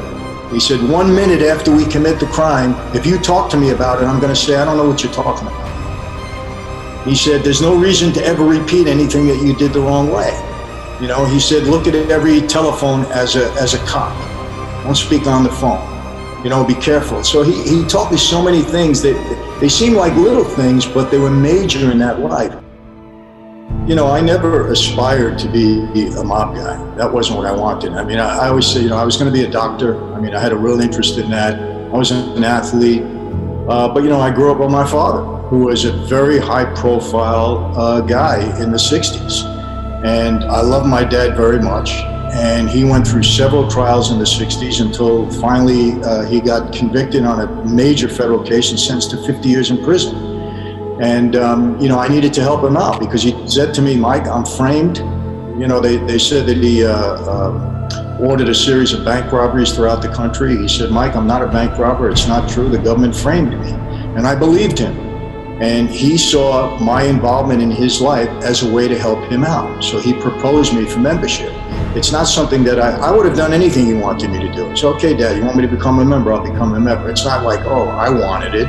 This is what he wanted for me. But once I got in, I said, hey, I'm going to be the best possible mob guy I can be. And I tried to use the life as best I could to benefit me in business. And that's how I looked at it. You know, so things like that in the street are very valuable, and I took those things with me, you know, in my life today. You know, I try to give people respect. You know, it doesn't matter who they are. Another thing my dad taught me, Brian, he said, always be respectful to the little guy. Now, he didn't mean the little guy to be offensive. He just meant, you know, give respect to the little guy, the waiter, take good care of him, the guy at a valet parker, take care of him. Does that apply to the real world? Look, when people are making money with you, they're happy. I mean, that's the way it is, you know, they're happy. I mean, money buys a lot of loyalty in business, you know, people don't want to disrupt that. And it's true on the street, and I think it's true in real life too. I had a lot of legitimate businesses going. I had 2 car dealerships, I had a number of restaurants that I had opened at the time, I had a leasing company, I had a production company in Southern California, in Hollywood. So I had a lot of things going, so I used some of that money to, you know, to have a legitimate operation and income. Let me tell you one thing about, you know, mob guys, they're pretty resourceful. You know, I'm asked all the time, you know, is the mob still in existence? The answer is yes. It's not the same as it was during my time, but I wouldn't count these guys out. They're not going away in my lifetime, that's for sure. You know, in that world, everything is very technical. They make a mountain out of a molehill. Well, in my world, I mean, you can pay serious consequences. You can't be disrespectful in that life, Patrick. You know, 2 made guys, 2 guys that actually took the oath. You can never disrespect one another, never. I mean, you know, they were made guys could never disrespect never one another. Disrespect. So what does disrespect mean? Calling a guy a name, calling him a liar, raising your voice to him. Really? Yeah. A made guy cannot do a made guy. No. That's a major, because the life allegedly is built on respect. So you can never disrespect anybody. You can never outwardly do it. Like, I'll be honest with you, I had a meeting with another made guy once, and he's trying to get involved in the gas business, and I'm trying to keep him out. He was a guy from my own family, but he was trying to make a deal with Gotti to bring them into the business, and I didn't want him. So I said, can I talk to you a minute? And this guy's doing life in prison right now. So we go in the other room, and we get in the other room. I called him every name in the sun. You're a liar, you're this, you're that. When we walk out, we're shaking hands, you're the best guy in the world. But I wouldn't let anybody see it, because now if he told anybody I called him that, I call him a liar. So they had to believe me, you know what I mean? The same way they had to believe him. So he would never try to challenge that. But no, in that life, you can never be disrespectful to one another, no matter what it is. You had to just bite your tongue and try to outsmart the guy. When I'm able to, I do my due diligence. I want to know the personality, the character of the people I'm in with. But there's times when I'll test somebody, I'll throw out a word or 2 that I know is false, and I'll see how he responds. If he wants to make me think I know what I'm talking about, I'll say something that has nothing to do with anything, or is totally absurd, and we'll see how they answer. And sometimes they'll give you an answer, and you can start to, you know, they'll indicate to you what kind of personality they are and really what you have. The main thing is just let people talk first. Try to get as much out of them as you possibly can. And then you can kind of figure it out. Like with Gotti, a couple of times I had to sit down with him. I knew that he could never believe that I was winning. So in the midst of the argument, I had to figure out what he really wanted and how I can get what I want, letting him think that he got what he wanted. I don't know if I'm explaining that right, but you know, it's all about how you carry yourself. It really is. But you got to be prepared. There's sometimes you could be in the meeting and you could be the smartest guy in the room, and you don't want to let anybody know that. Let everybody talk, let everybody think they're smarter than you, but you really know what's going on. There's other times when you're in the room, you could be the least smartest guy in the room, but you got to make them think that you're smarter than them. And if you can master that technique, then you can get just about anything you want in any negotiation. You know, I learned that whenever I went into a meeting like this, I tried to learn the personality, the character of the person I was up against. John Gotti, for instance. You can never let John Gotti think that you won an argument. His ego wouldn't allow it. So you had to figure out a way to outsmart him to make him think he won, but you actually got what you want. And when you can master that art, you'll do pretty good. And you know, whatever I did in my whole life, I was able to apply that to business in life now. The fastest way to get to where you want to be, find someone that's already there and ask them for help. You would be amazed how many older, successful people want to help. So don't talk yourself out of asking for help. But also, one of my favorite ones is show me your friends and I'll show you your future. I see so many people surrounding themselves. See, your frequency is your neighborhood. And let me explain what that means. Is your frequency is created by your neighbors. And if you're sitting in the projects on a lawn chair drinking a Colt 45, you may have all the skills in the world, all the knowledge in the world, all the desire in the world. And when you turn to your buddy on the lawn chair drinking and you say, hey, can you help me? How many options, opportunities, and touches of favor do you think someone in your neighborhood is going to be able to give you? I'm telling you, frequency and vibration wise, surround yourself with the right people and the right ideas. Show me your friends, I'll show you your future. Surround yourself with people that are going to give you more options, more opportunities, and more touches of favor. Surround yourself with people that feed you. So many people are being bled. 80% of their time is around people that make them feel like crap. They're watching things that make them feel like crap. They're listening to things that make them feel like crap. They're surrounding themselves with people that make themselves feel with crap. They're being bled all day long and wonder why they feel bled. Take my advice, ask for help. Surround yourself with people that feed you and feed them. It'll be amazing, the difference in your life.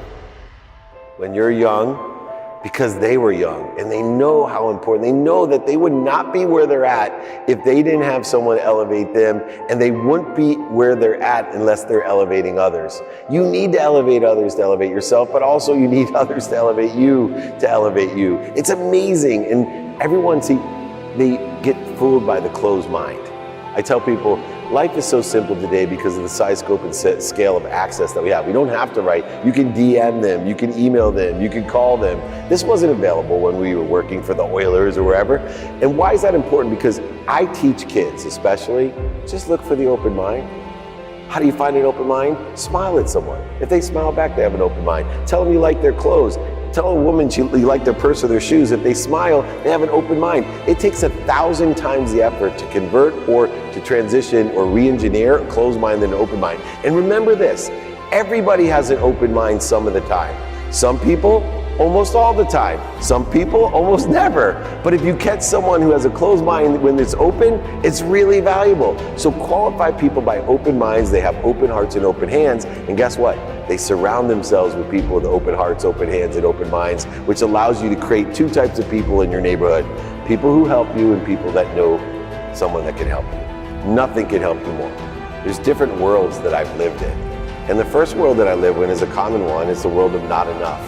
And not only is it a perceptive world of not enough, it's actually economically was a world of not enough. I had a single mom, 6 kids, 5 boys, 1 girl.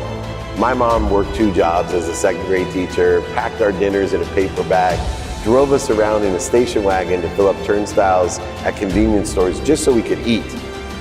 But I was happy. The only time I wasn't happy is I would catch my mom crying to financial despair. It was always some sort of financial stress of clothes, food, summer camp. It varied in degrees, but my mom wanted the best for us and couldn't afford it. And so she used education as her empowerment tool. But I, unlike my siblings who went to Harvard, Penn, and Columbia, I felt as if, gosh, if I could be rich and buy my mom a house and a car, then I would be completely happy. I had this extraordinary family, great education, but I was always missing money. And so it created a world of not enough. I would say, why me? Everything happened to me. Right? When the car broke down, it happened to me. I was a victim.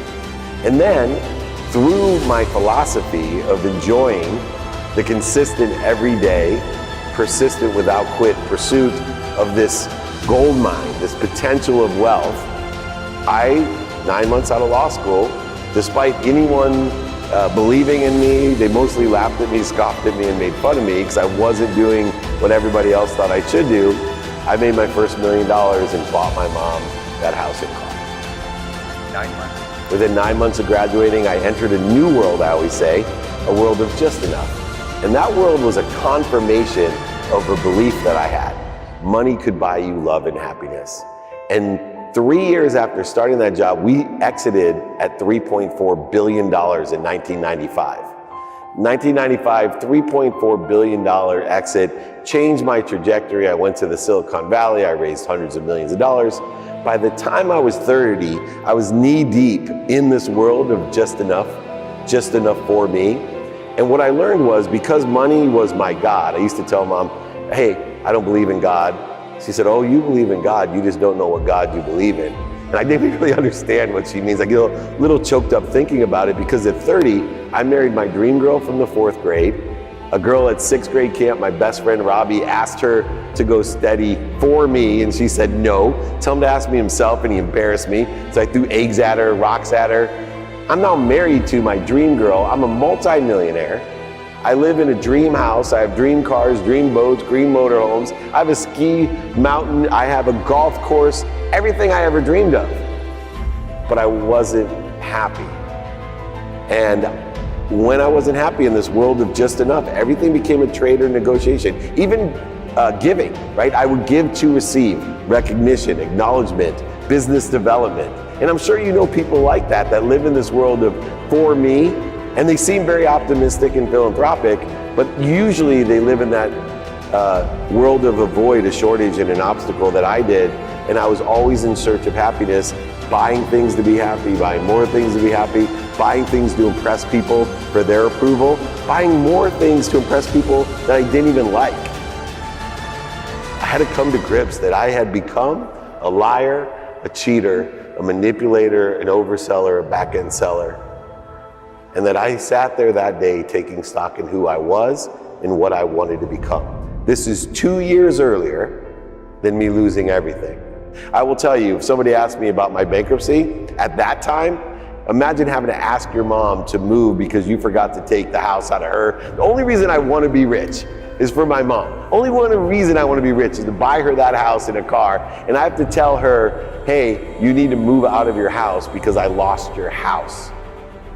And I would tell you at that moment, it may have been one of the most challenging, painful things in my entire life. But here I am 14 years later to tell you it's the best thing, or one of the best things that's happened to me. Without that bankruptcy, without that experience, I would either be divorced or dead. So I'd already learned the lessons, I was practicing them, but there's still that reality of, oh my gosh, I went from owning 33 homes in San Diego alone to a rented house, rented furniture, a pregnant wife with 3 daughters under 10. What am I gonna do?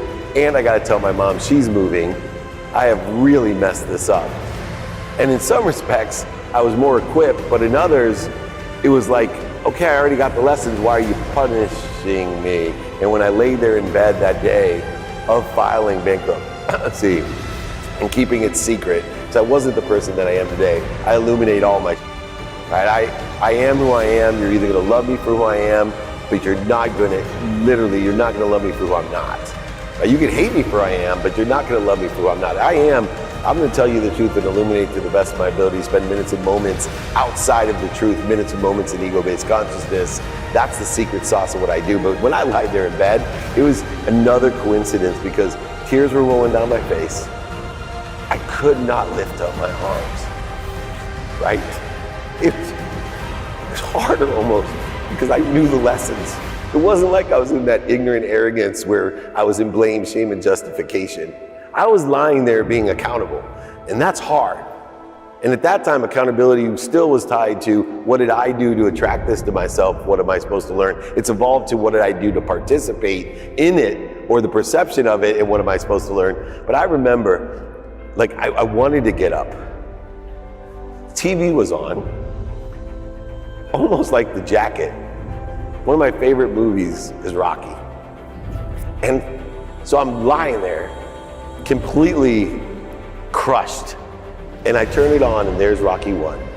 The end of the movie's on, and it's that scene, the music's going, I'm crying, and Apollo Creed is just beating Rocky. And I don't know if you remember the scene, he's hanging, and then he gets to the ground, and what's her name?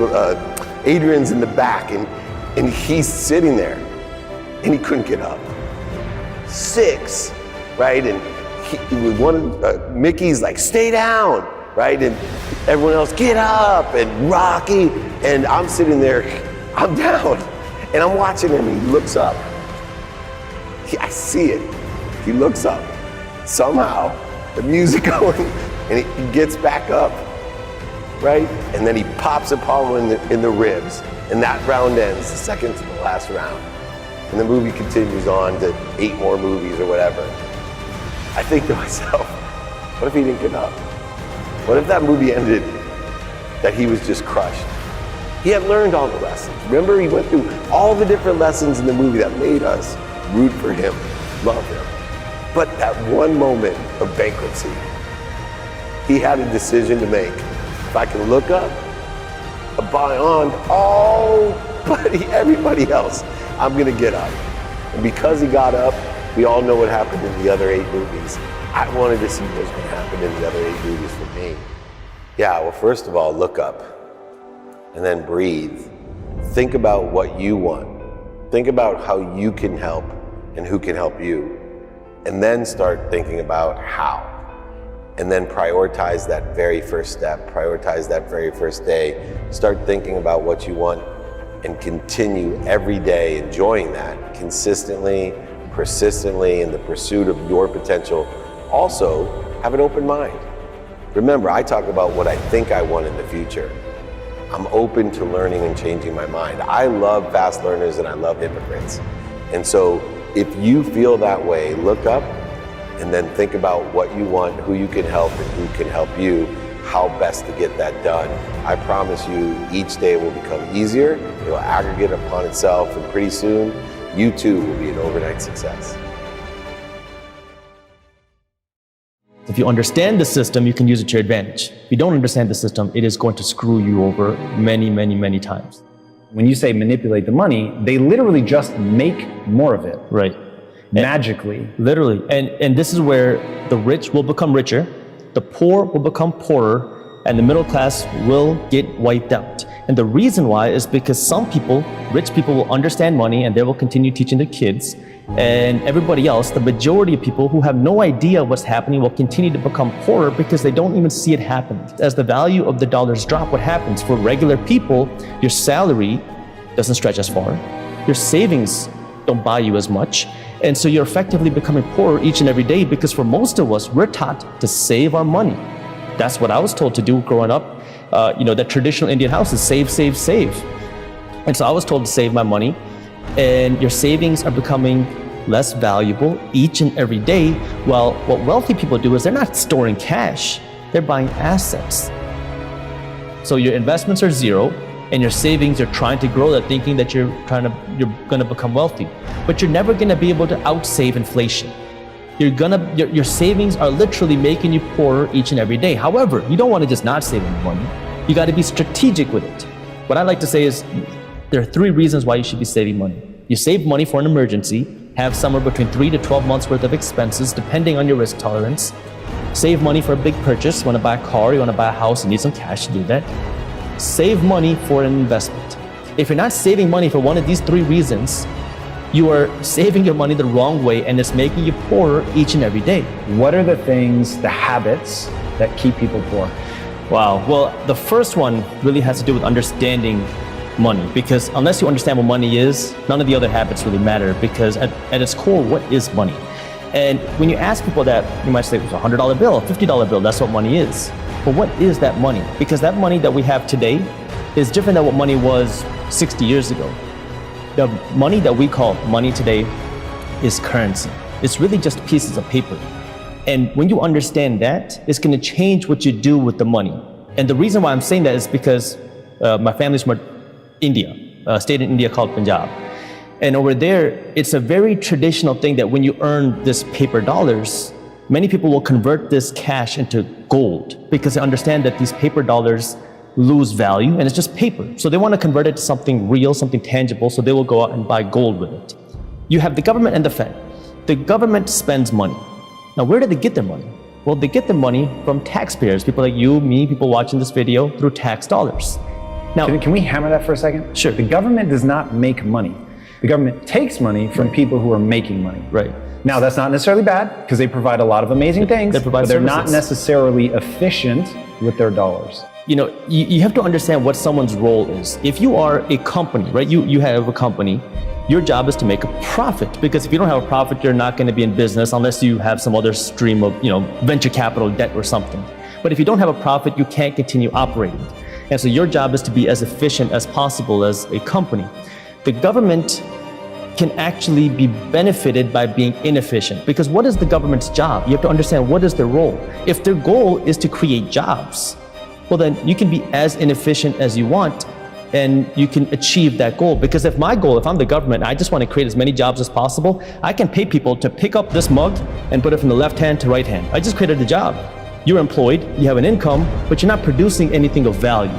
And this is where you have to understand, okay, what is that purpose? And so now, if we get away from the politics for a second, the government now spends money. They get money from taxpayers because the government is not a for-profit entity. They don't create a product and sell it or create something and sell it for a profit. Instead, people make money and then the government taxes your income. Now, just like anybody else, there's checks and balances. If the government has $1 million, they can only spend $1 million, you would think. But that's not how it works. So the government has $1 million, and what's happening now is they're going to spend significantly more than $1 million. Now, if you have a certain amount of income and you spend more than that, what do? Well, you're going to have to subsidize or find that extra cash somewhere. And in the government's case, what they can do is they can go out and look for a loan. It's called a treasury bond. For as long as anyone can remember, have been considered the safest investment anybody can make. Well, what it is you're literally loaning money to the government.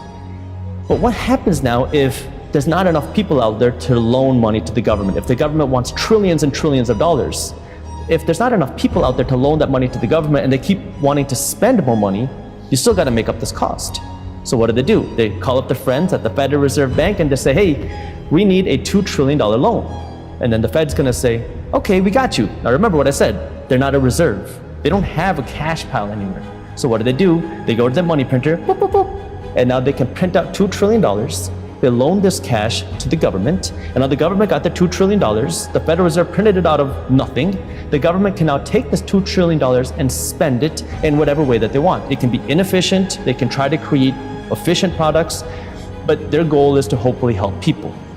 Now, whether they're inefficient or not is a political debate. However, that is what they do. But what happens now when more dollars enter without actual wealth being created? Because we saw this happen in textbook form in 2020 and 2021, where nothing was being produced except money. Well, when more money gets produced, it effectively reduces the value of each individual dollar. This is what inflation is. The word inflation comes from the word inflate. What are you inflating? The monetary supply. So you're increasing the monetary supply, causing the value of each individual dollar to go down, which effectively causes the price of things to go up. And so in 2020, 2021, no one's producing. However, the government is spending money like crazy. Where are they getting this money? The Fed. So the Fed's printing money, giving it to the government's spending it like crazy. Now people are getting money. It's people, it's businesses, it's corporations.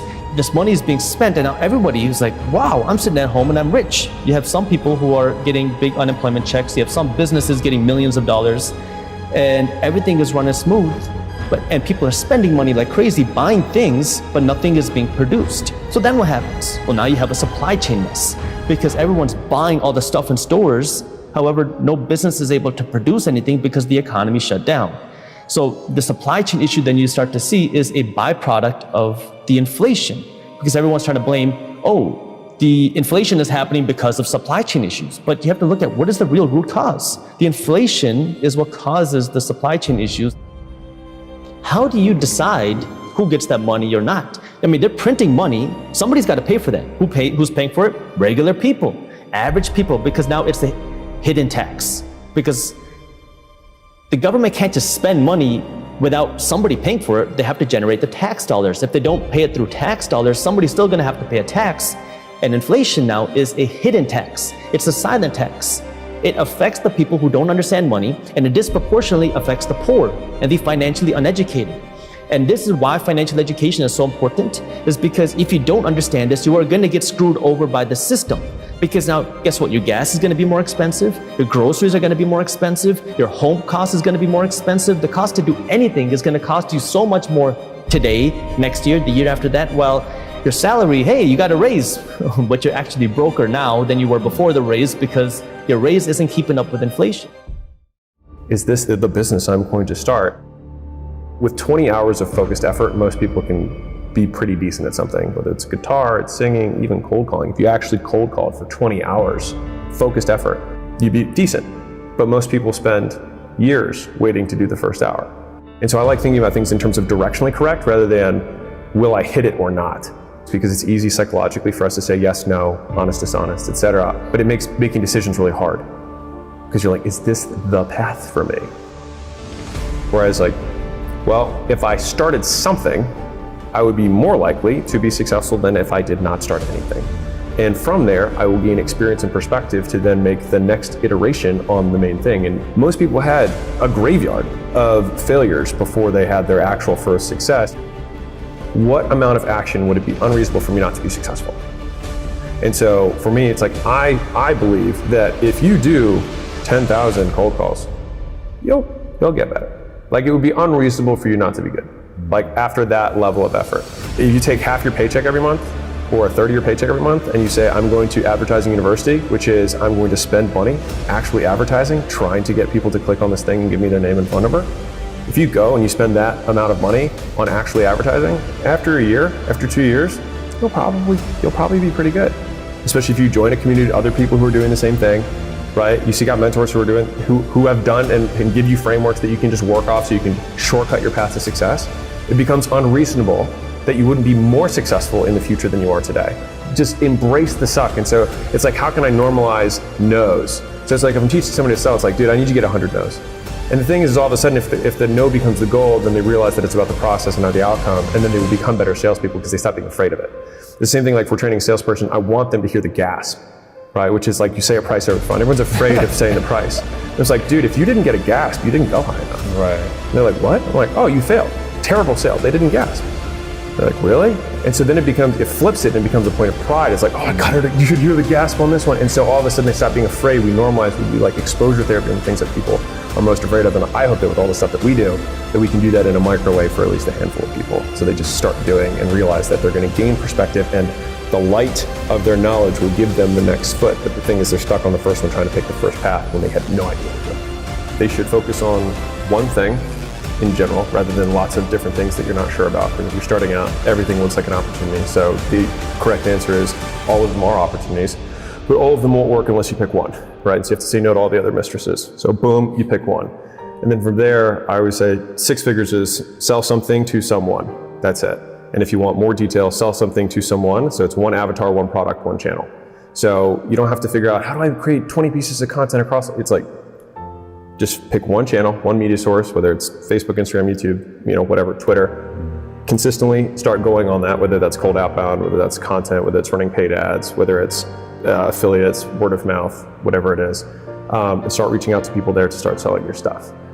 You have to learn how to advertise, which I define as the process of making known. So how do you let other people know about the stuff you sell? And then once people engage with whatever advertisement you have to sell them. So advertising is the first skill, selling them is the second skill. And then product would be the third skill, which is the thing that you're ultimately advertising and selling. So usually once people do it in the beginning, they're sporadic, they're not consistent with it. Just the act of doing the same thing every day usually gets people to 100,000 a month, which sounds crazy to probably people listening, but most people who think that's crazy also haven't done it consistently for an extended period of time. And so I use something that I call the Rule 100, which is 100 primary actions, whether that's 100 minutes of content creation per day, 100 reach outs per day, $100 of ad spend per day. Like you have to pick one of them, but 100 per day. And you do that for 100 days, and I promise you'll be making 6 figures. Also, I feel like 2 parts of the audience that like follow my stuff. I've got the business owners who are trying to scale their business, etc., and then I've got all the people who want to start a business, and usually they're a little bit younger and whatnot. And I think there's a misnomer around like education. And so a lot of them, I don't know how explicit I can be, but like they mentally masturbate to watching lots and lots of videos. They, want the pump up speeches, they buy the tickets to the things. And I think that they think that exposure to information is learning. And I don't think that's true, or at least it hasn't been for me. It's definitely not true. And so when I do the original Rule of 100 and whatnot, it's because I think it's the most effective way to learn, which is you force yourself on the one controllable that you have, which is the activities that you can take. And then it goes with the underlying assumption that you go off feedback and you're like, well, that opening message did not work, right? And then I think most people have a dramatic underestimation of how much volume it takes to be successful. You get the skill from the volume, the feedback from the volume. And there's all these like little things. I'm sure it's like from the exercise world because you come from that. Like when you squat, the first time you squat, you're orienting yourself to your environment. You're barely actually squatting. You're just looking like you have a bar on your back. But you learn so much between that first rep and your 10,000th rep of squats. And so I think for most people, it's like, if I can just decrease the action threshold for people to begin and be okay with the fact that they're going to suck, and it is okay to suck. You should expect to suck. And it would be unreasonable for you to be good if you haven't done it before. There's 3 traits that people, then they looked at, because they were trying to find habits of highly successful people. And when they actually pulled apart, it's not, and I hope I'm not contradicting anything, but there's people who are really rich who wake up really late and work really late. And there's people really rich who wake up really, really early. And there's people who are really rich who eat really healthy. And there's people really rich who drink Coca-Cola and eat French fries every day. And so there's all these things that we want to make as truths, but there's easy examples that counter those things. So it's like, what are the few things that are true, or at least that seem to be present in all of the situations? And it seems as though there were surprisingly few. And so the 3 common traits that they had found were, 1, that people have superiority complex. They believe they're better than others, and they believe that they deserve more than everyone else does, and that they can accomplish big goals, right? So they have a bigger vision because they believe they deserve it, or whatever it is, that they were able to identify that. The second thing that they were able to identify is that they had crippling insecurity, and which is a paradox of paradoxes. They feel they'll never be enough, and they'll always be measured against the things that they've achieved. And so you've got this crazy dynamic between they think they're better than everyone, they think they deserve more, they want to go after this big hill, and at the same time, they fear they'll never be good enough, they'll never actually achieve it, and they actually suck. And then the third piece, which kind of adds the beautiful like mix of this, is impulse control. And so they're able to control their actions and focus on a single thing for an extended period of time. And so if you put those 3 things together, it's like you've got a big goal that's pulling you this way, you've got this big fear that you are running away from, and then you've got impulse control to keep you focused on the one thing that matters. And if you do that, if you are the type of person who has those traits, then you are very likely to be successful. If you can wait a year, you can make a ton of money. Like if you can do something for 12 months, you can not need for financial goodness pretty much for the rest of your life. I'm not saying you're gonna be hella rich, but you're not gonna need for anything if you can wait 12 months. If you can wait a decade, you're going to be above the 1%. If you can wait 10 years for an outcome, be able to do the doing without seeing the result, you will be able to be above most achievement of most people. And if you can wait a lifetime and you don't even need to see the result of your doing this, even while you are alive, but know that it may get done after you pass, then I believe that you can change the world. And I mean that. And so I think that if people can just extend the time horizon that they're measuring themselves on, they can just do so much more. I mean, you've probably heard the Bill Gates quote where he says, people overestimate what they can do in a year and underestimate what they can do in a decade. I think it's the same thing, just continue to draw it out. And I think as we've been able to achieve more leverage and make more money, et cetera, my horizon has extended. And when I listen to the people who I want to emulate, I can almost tell by the measurement of money that they talk about and the measurement of time that they discuss how successful they are or how successful I think they're going to be. Like if I talk to a 25-year-old and he's talking about what he wants to do in 2 decades and his whole plan of what he's going to do, as long as he's not just blowing smoke because he's heard an interview from me, then I'm like, this kid's got it. He gets it. He gets it. And most people just don't think they can't wait 90 days. Most people can't even wait a month, right? They start a diet and 14 days later they don't have a 6-pack and they can't wait. But like if you do a year, you can look whatever way you want for the most part, by and large. And if you wait a year for the ability to learn how to sell, you wait a year for the ability to learn how to market, wait a year just providing value to a group of people for free and then delaying your ask, you can do whatever you want. What are you doing on your phone all day? There's probably something within there that's $1 billion opportunity. The crazy part about business, you only need one hit. That's it. Zuckerberg, Warren Buffett, all these people really just did one thing. But I've worked directly for Zuckerberg, Dustin Moskovitz, Matt Kohler, these are all billionaires. Sean Parker, been around Peter Thiel a little bit. I think the 2 biggest kind of surprises, 2 or 3 of them, one, they didn't set out to become a billionaire. They just really cared about a problem. Now, the second part of that, most of them didn't get to become a billionaire or super rich for 20 years. And recognizing that and being like, okay, cool. If I can be patient and focus on longevity, I can become a millionaire, multimillionaire, maybe billionaire or beyond. Things that's common, especially for employees, is thinking that they can't escape being an employee. It does take time, patience, and belief, dream, fantasy. And through that you can create the reality. I've done a lot of things, man. I've been swinging for a long time, and that's something that's available to everyone. And I do think that's missed out on, that there's a lot of ordinary people being rich and being successful, and people think it's an exclusive club, and that's just not true. I tried 24 different businesses to finally get to AppSumo, to finally eventually get rich. Think about in your own life and your own businesses, like what is the thing you're looking forward to and excited about? And it could even be small. Like one of my phrases I like is put it on the calendar. What's on the calendar? What are you looking forward to? Of what you're excited about. And then the reality is that you can actually get going towards that dream sooner than you realize. Everyone should be an entrepreneur, everyone, because if you get fired today, what's your backup plan? Go on Indeed.com and pray. Like having an entrepreneurship where you can have your own business, and if you start it right now, not how, you just get started. And that a lot of what we cover that is exactly $1 million weekend. You could do it in a weekend, which everyone has. They can change their life in 48 hours. You have the option. And a lot of people, let's take AppSumo.com. We have a lot of people who have very successful side businesses, and they're happy with their day jobs, and that's great.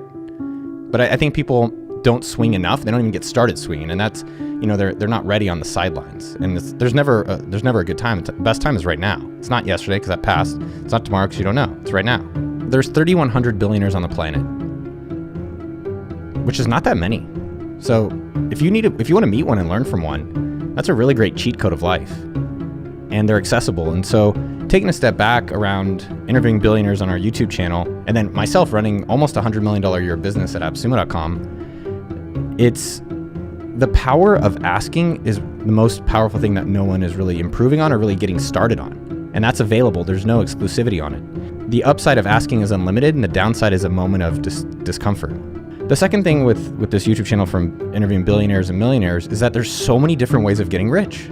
I thought that everyone else you can only get rich on the computer and on these worldwide webs. I didn't know how to do it, but I thought that was the only way. And so through the YouTube channel, it's been so powerful and so special. There's Larry Janeski. He's making $600 million a year on basements. You have this lady, Jan, which I guess it's kind of funny. Her name is Jan. She does jam. She got rich selling strawberries. There's Michael Hudner, who did ships. There's Rafa and James, who did energy trading. Right? There's such a phenomenal variety of people that are getting rich outside of just computers. And I think that's so exciting to think about, hey, what is the area that I really like? Is it cooking? Is it doing landscaping? Is it computers? And the ability in that to create a lifestyle and a lot of money around areas that we're interested in. You hear all these, like, I'd say fake entrepreneurs or fake coaches. They don't actually have any real businesses. They're like, you got to 10x today, and you got to 5x. If you're not 5xing, you're failing. And I was like, I've done that, but it's also interesting. What if our goals now for AppSumo.com is to grow 10% next year, and it's been that for quite a lot of time. And the reality is when you set less ambitious goals for yourself, you can stick with them for longer because you're not burnt out, you're not tired, you can sustain. And then by having less ambitious goals, you also have creative freedom because you're not stressed about hitting a target. And that gives you the ability to create 10x opportunities because you're like, okay, cool, I'm not worried about making money in that, but I can go do things that potentially, be moonshots and really drive the company for the future. There's a lot more smarter people out there than they give themselves credit for. The only difference is that I start. That's the biggest difference. But I would say the success of a founder and success if you want to be an employee CEO within a company is how are you being resourceful? How are you solving the goal and the problems and the priorities with the resources that are available? Most people sit and they complain like, oh, I don't have this. Like there's a lot of people, I'm not getting paid enough. Well, what are you doing about it? Did you put together a proposal? Did you go look at comparison analysis? Did you go create more revenue so it's obvious that people should pay you more? When you're going somewhere in a car, you're like, of course I want a destination. Then why don't we replicate that in business? If you look at all the best CEOs today, the ones that I admire, almost all of them are immigrants. My father's an immigrant, didn't speak English, came to this country. Satya at Microsoft, name these companies. I mean, just most of them. The guy running Google, Sundar, a lot of the ones. I mean, even Elon Musk, who is debatably a great CEO, South Africa.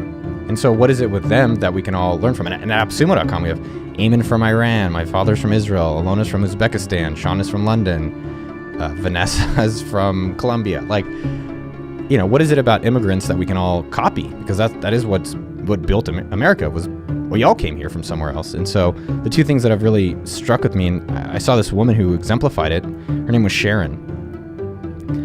And she kicked so much, and she was working basically at the Best Western, serving breakfast. And if you've never been to Best Western, it should be called the OK Western.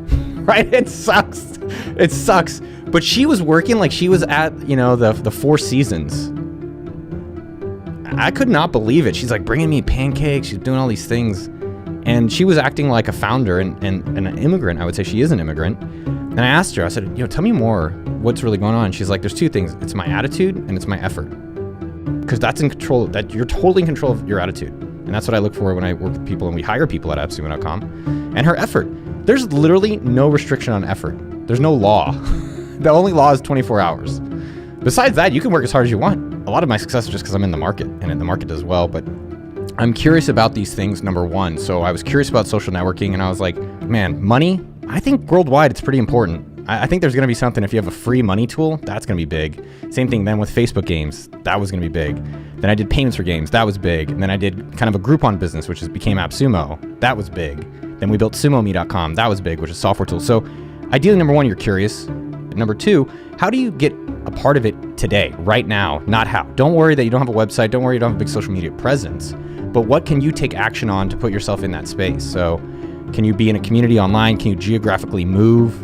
Can you start creating in that space? So I think people are curious maybe and they can find it, but they don't necessarily try it and understand it and they don't do anything about it. And I think the biggest thing for everyone out there is, what are you doing on your phone all day? There's probably something within there that's $1 billion opportunity. Same thing on what you're doing outside, same thing what you're watching on content, and just being a little bit more curious and then taking action around that. I think money is very sensitive and I think we're taught a lot about how to create it, but I definitely think there's much more there as well, how to enjoy it and different things that people enjoy. A lot of the interesting thing about success is that it's always externalized, right? It's like that person is an icon, that thing is successful, they're doing well. And I really think it's like, when do we finally feel like we're doing what we think our potential is? And that is our own icon, our own legendary status. And I would say around 40 is when I finally felt more internal validation and I stopped focusing on so much of the external validation. Like, how much money do I have? Do I have more than that guy or girl? Did I do the things externally wanting versus like, am I doing really what I want? And am I proud of the hard work that I'm doing for myself? And around 40, I would say I'm really proud of what I've been able to do. I'm an entrepreneur. I had to bet against the consensus and be right. And so to gain that humility was the thing. So you either get off the field or you learn past your ego and your blind spot. We know what the ego barrier is. Like, I gotta be right, or whatever it is, or I'm not good at this. The blind spot barrier is the realization that people actually see things different. They see different things. Like, somebody will see the big picture, somebody will see the detail. They'll focus on different things, almost like a color spectrum type of thing. And if you realize that you will see a part of that spectrum and other people will see the other part of the spectrum, and so that you really need to, when you go above yourself, you really need to orchestrate all those ways of seeing, because you are not just one of those people that's got to do it yourself. Your way of being the success is to go above it and be the orchestrator and know what you're good at and what you're not good at. So it's almost like, if you want your life to be successful, you will not let yourself do certain things because you're just no good at them. Well, look, life teaches you over and over again. You want to get stronger? Okay, it's not comfortable. You want to, okay? So stronger does not go with necessarily comfortable. Pain, okay? Pain plus reflection equals progress. Pain is a teacher. You want to eliminate pain from your life? You're going to have a better life? No, because it's giving you messages, okay?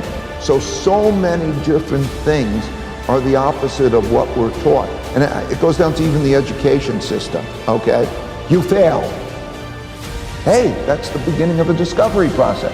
That's a good thing, okay? Okay, now how do I look at failure and learn from failure? No, you're stupid, you failed. How you have thoughtful disagreement, how you listen to maybe you're not good at that or not, how you learn, how you navigate all the ways through that so that you get stronger. Because if you don't struggle, you won't get stronger. First of all, if you do make your passion and your work the same thing, then it's great, right? Because your passion, whatever it might be, you're a painter or you're an entrepreneur or whatever that is, and you find that more enjoyable than going to a ball game, let's say, then that becomes a passionate thing. That's one thing. Second, to know how to work with people who can do things really well, to get the most leverage out of people, okay? Third, how do you get yourself really, what are the right work habits? How do I get it done without me doing it? Who's the best to do it, and how do I get it? And all of a sudden you open yourself to all different possibilities of how you can do that, right? No time. I think Tim Ferriss wrote, what, the 4-minute or the 4-hour work week? Yeah. Work week or something. There are approaches, all those ways of being able to do that. So I just gave you, a few.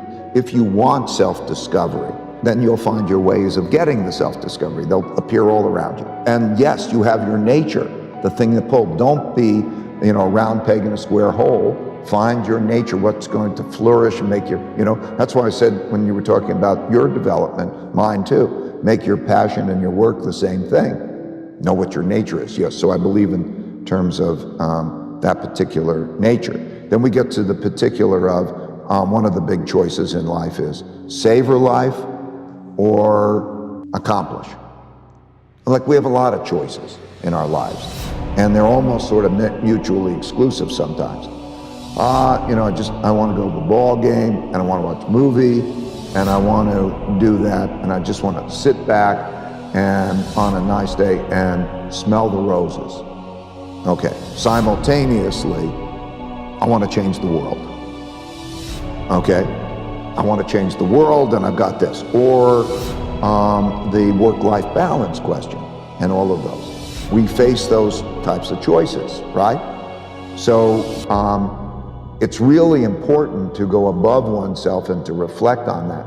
And also, by the way, to realize that the choices are not, you're approaching the choice wrong when you often see it as kind of that trade-off, because the truth is you can have a lot more life and you can have a lot more if you just know how to get more out of a minute. If you worry, you don't have to worry. And if you don't worry, you have to worry. Okay?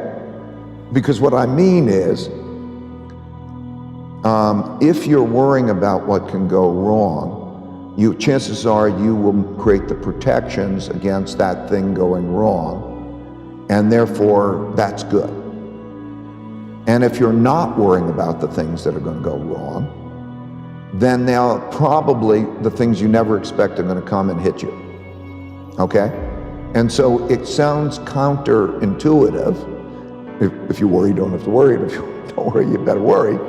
But what it means is that process of, okay, go to the thing, go to it, and enjoy it. View these things as puzzles. Your personality will change. You'll enjoy it, okay? Because life is a puzzle. It's a going through the jungle, okay? It's like that. I'll tell you a story. So I crash, and I figure, risk and reward go together. You want to have a great life, okay, and you want to be safe at the same time. They sound almost like mutually exclusive, okay? So I viewed it as, okay, I'm like sitting on one side of a jungle, and that if I can get to the other side of a jungle safely, I'll have a great life. But but if I cross the jungle, all sorts of things are going to happen. Now, what am I going to choose? Am I going to be on this side of the jungle and have just an ordinary life? Or am I going to have what I think is the best life possible, but I can get bit and all those things, and that's just the nature of life. And then I said, I have to, it's my nature, I have to have the best life I can have, so I've got to go into the jungle. Now the question is, how do I go into that jungle and be successful at that? And I could tell you the answer. The answer is, first, by worrying about what I don't see that I might be wrong with, and to do it with people who see the things that I might not see, and we are all doing it as a mission to get through that jungle well together. And when I went through that jungle, and we do that together, the thing I found out, which is so wonderful, is I don't want to leave the jungle. I don't want to get to the other side because I want to be with those people on that mission. And that whole experience becomes great. So I found my way to be successful in the jungle, to get to the other side. And I found out what really is a great reward.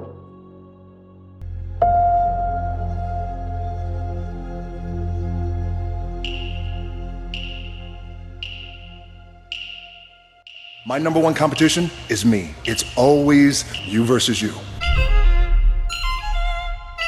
You have to work hard. Everybody in this room knows if it's worth something to you, you got to put in the effort. And I always like to say it's the work we put in when nobody's watching that really matters. You versus you. You got to be the one to get up every morning, be disciplined, put in the consistent daily hard work because that gains success. Because my old man taught me that. Right? Got to work, get your ass in the gym and work. How hard do I work? I work hard. You have a insane schedule. 4 o'clock in the morning, I wake up. 4:30, 4:45, I'm doing some sort of cardio. It's still dark outside. I do this and then I'll have breakfast and then I will go gym for about an hour and then I'll go to set. Like I'm gonna be the baddest motherfucker walking. You gotta be the hardest workers in the room. And don't the opportunity up. What I have found is that when you take that kind of action, that kind of step of following your gut and your intuition, taking that step, whatever it is, the universe has a funny way of meeting you halfway.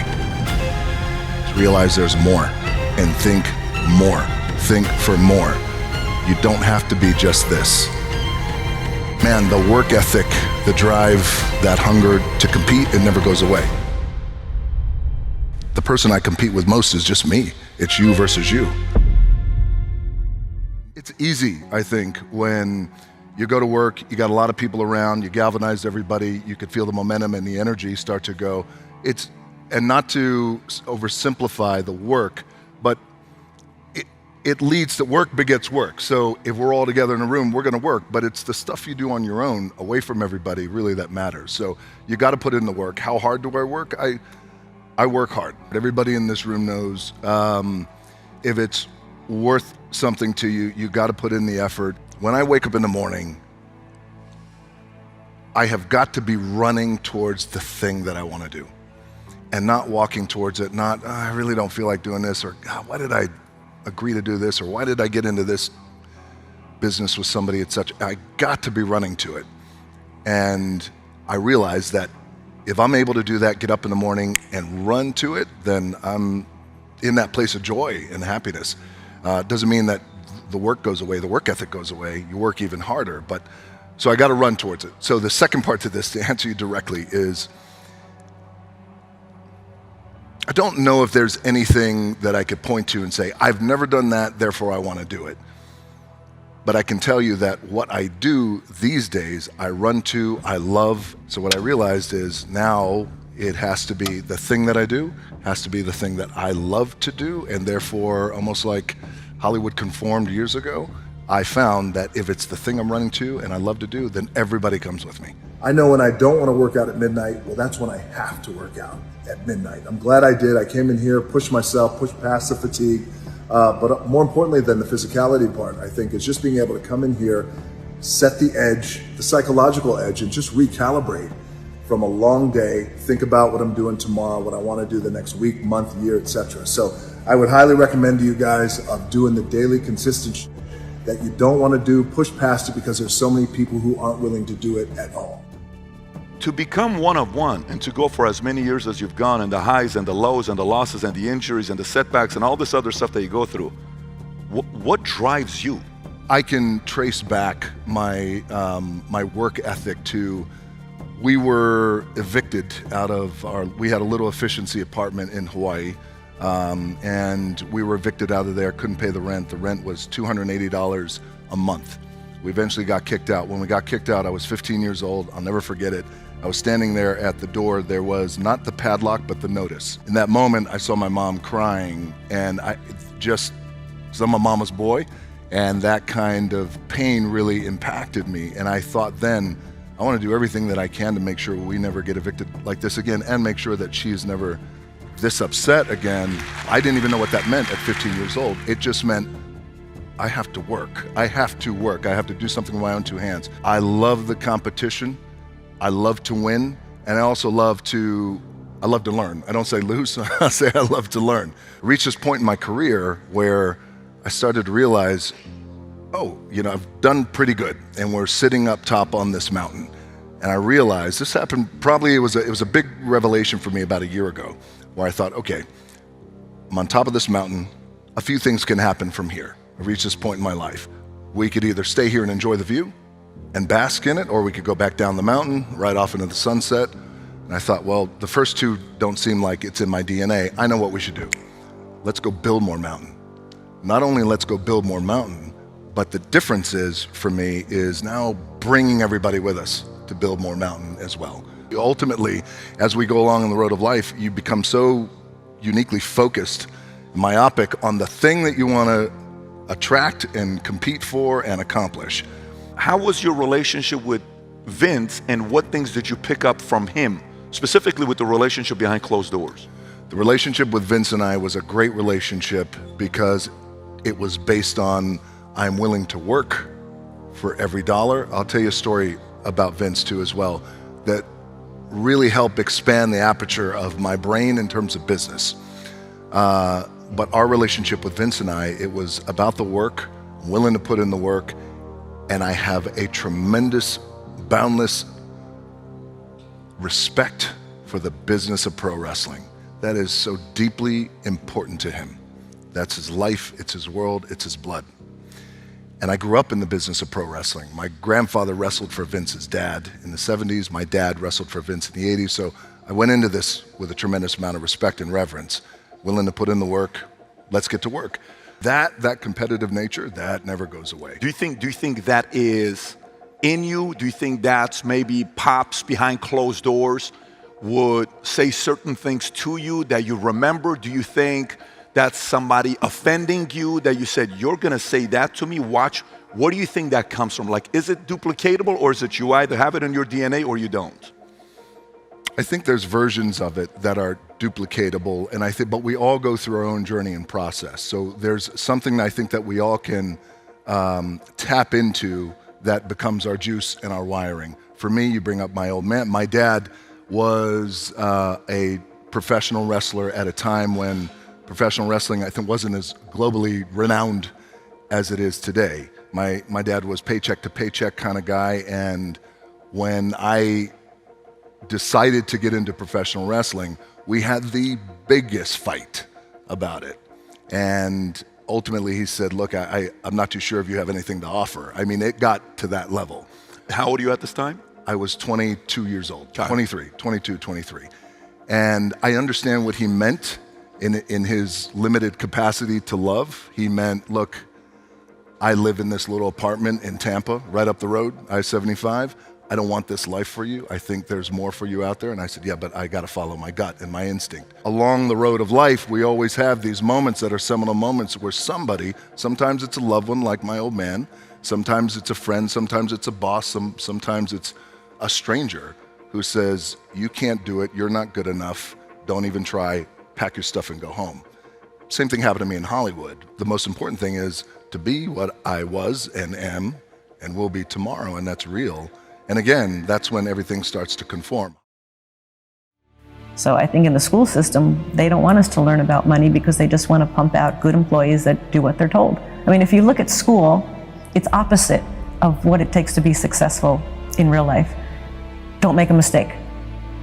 Do as you're told. Take tests by yourself. Don't cooperate. Do it by yourself. Do it on your own. And the last thing was, there's only one right answer. No, there's tons of answers to a problem. So you come out of school scared to death of making a mistake. You do everything on your own. You don't cooperate. There's no synergy. There's no brainstorming. And there's only one right answer. Everybody wants to get the right answer. There's no one right answer. So I think people come out of school paralyzed. I think the school system is criminal in that it kills a child's spirit of learning. You know, a child goes into school all excited about, yeah, I'm gonna learn and it's gonna be great. And then the teacher says, sit down and shut up. Don't talk. We don't care what you're interested in. Did anybody in school ever ask you, did the teacher ever ask you, Brian, what are you interested in?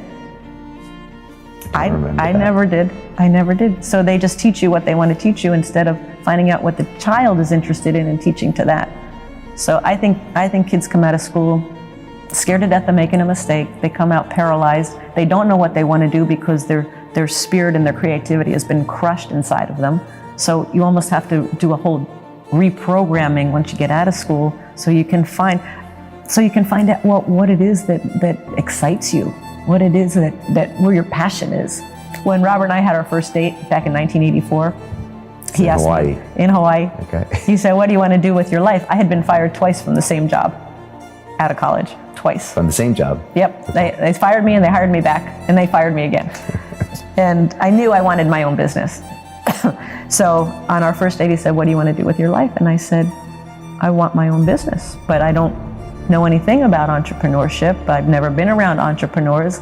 And Robert said, "Well, I've started several businesses and all of my friends are entrepreneurs." I'm like, "Great, perfect." So 2 months later, I started my first business. But the funniest thought I had coming from an employee was, "Oh, now my time is my time. I'll do it whenever I want. And I'll have all this free time and it's going to be on my schedule." Wrong. No, you work 24/7. I had no free time.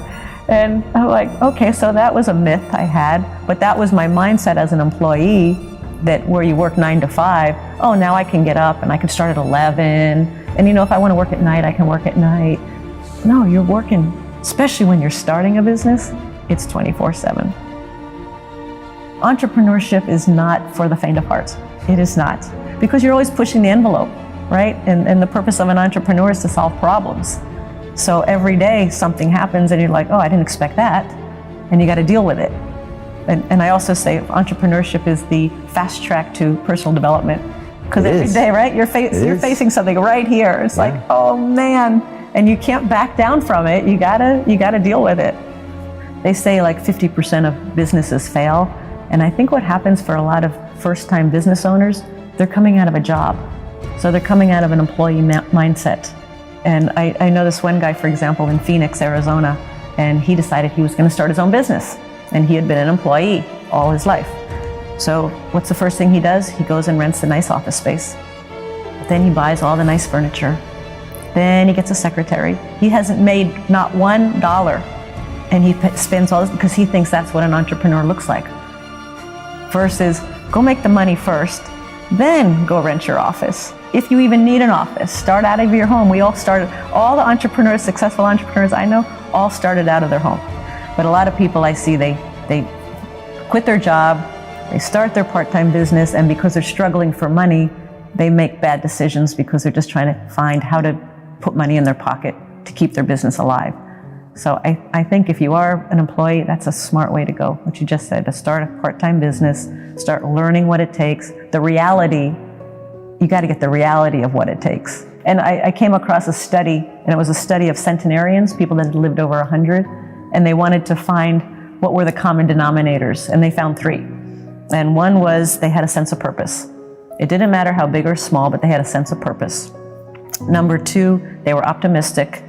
And number 3 was resiliency, how well you come back from a setback. When you hit that wall, do you fall down? Do you get up? Do you go through it? And I'm like, those seem like the three characteristics of a good entrepreneur to me. Sense of purpose, optimistic, and resilient. Yeah. If you're not resilient and you can't persevere, do not become an entrepreneur. They're so afraid to venture out on their own and not have the security of that paycheck. A lot of times we say if you have a full-time job, keep your full-time job, start a part-time business and work it and work it and work it. Look at what you do in your spare time. And people go, I have no spare time. Well, yes, you do. If you broke it out, how much are you watching TV? How much are you on your iPhone, playing video games, doing things that really are not important? And take that time and channel it into the business that you want to create. And we just launched a product on finding out what's most meaningful to you. Because once you can discover what's most meaningful, then decisions and life becomes so much easier because there's more joy, there's better communication with relationships. But they don't teach any of this in school. They just say, sit down, do as you're told, take the test by yourself, and don't make a mistake. And so I think a lot of people, they don't want to be uncomfortable. They don't want to get out of their comfort zone. And the only way we grow and learn is by stretching ourselves and getting out of our comfort zone, even by a little bit. You know, Emerson said, this is not the exact quote, but something to the effect of, if you're not facing something you fear every day, you don't understand the secret of life. Because that's where growth and transformation happens. Yeah. So, and I hate making mistakes just like everybody else. I hate failing, but that's where we learn the most. If we can take the lesson of the failure and take the lesson of the mistake and learn from it, then we get much smarter. And it's not about do what you love and the money will follow. It's not that. It's do what you love. Where's the problem you're solving? Where can you be a contribution? Then you work your butt off, and then the money will come. Amen. I can agree with that. But I like thinking of making a contribution versus just selling a product. Right. And I'll say one other thing. A lot of people say, I really want to make a difference in the world, and I think my product or my service is going to make that difference. But they're not willing to charge money for it or really turn it into a business. If you've got a product or service and you really feel it's going to help people and help the masses, then you have a responsibility to make your business successful so that people hear about you and to get it out to the world. Every single day, and I think to myself, I am the most unqualified, non-development tech founder in the face of this internet, and yet I'm still going to do it because I don't want to lie at the end of my life and think I wish I would have tried something. I had no business starting a business, and yet I started one, and I have found ways to create and make and sustain multiple 7-figure revenue streams. And while that may or may not be the case for everybody else, I strongly believe that every single business owner, once armed with what they know how to do, and once armed with the marketing, and once armed with the discipline, and once armed with the consistency, that they too can build a 6-figure revenue stream. I believe that with every fiber in my bones. Can you deliver on the promise that you are making? Can you sustain those customer relationships? Because if then, I believe hands down, you can create a 6-figure revenue stream. And in America, if you are creating a 6-figure revenue stream, you are in the 1% of the 1%. And I think to myself, as a person who received government issued food and substances, I went to college on the back of government aid. I was the recipient of people's benevolence and taxpayers' money for me to go back and give back to a community. I think to myself that my business has become a passport for me to move entire legacies, industries, timelines, predisposed ideas of who I should be based on my gender, color of skin, or how I was raised. And I'm like, I became the thing that broke the system and the statistic, but I don't think I'm special. I believe everybody can do this. And so on the days that it becomes very hard, I think to myself, you have the passport. Are you going to keep it for yourself, or are you going to help other people get out too? On the days that are the darkest, I always think to myself, can you help one person get a passport today? And that's the thing that continues to keep me pushing forward. The minute that something was complicated and difficult and impossible, and then decided to go after it, like I thought it was impossible or difficult to ever position myself as an authority to be a consultant. I thought it was impossible. I thought it was impossible to ever create a course, much less create revenue streams of multiple 7 figures in the back of courses. Then I thought it was impossible to create a membership. And then I thought it was impossible to start a tech company. So the earliest part of my career was I want to become a photographer, and then I want to become a successful photographer. And then all of a sudden, the game got really slow. I could predict my income, I could predict the publicity, I could predict the resources, I could predict the connections, I could predict the publications. And when I predicted it, I loved it and I appreciated it, and then I just didn't want it anymore. And if you don't show up in your business loving what you turn over for your customers or your clients, your business is in decline. And I thought, I must show up 100% for the people who hire me. And if I am not, my time has come. And that's when I started to make shifts in my business. My truth and my experience has been, I have to jump higher. I have to show up earlier. I have to be the first person to turn off the light and the last person to turn off the light. I have to make sure that every number is correct and every T is crossed and every die is dotted. The way that I show up is by being consistent, so consistent that people cannot doubt your capacity to succeed. You have to work harder than the average person. And if you accept those terms, you cannot complain about those terms. I have only known success on the back of consistency. Do I think you could be a success without being consistent? Perhaps, if you have other resources and tools that I was never given, but coming from where I am, my perspective has only been consistency, and the discipline has been everything that I have ever gotten on the back of doing it again and again and again. It is what I teach, it is what I preach, it is what I believe.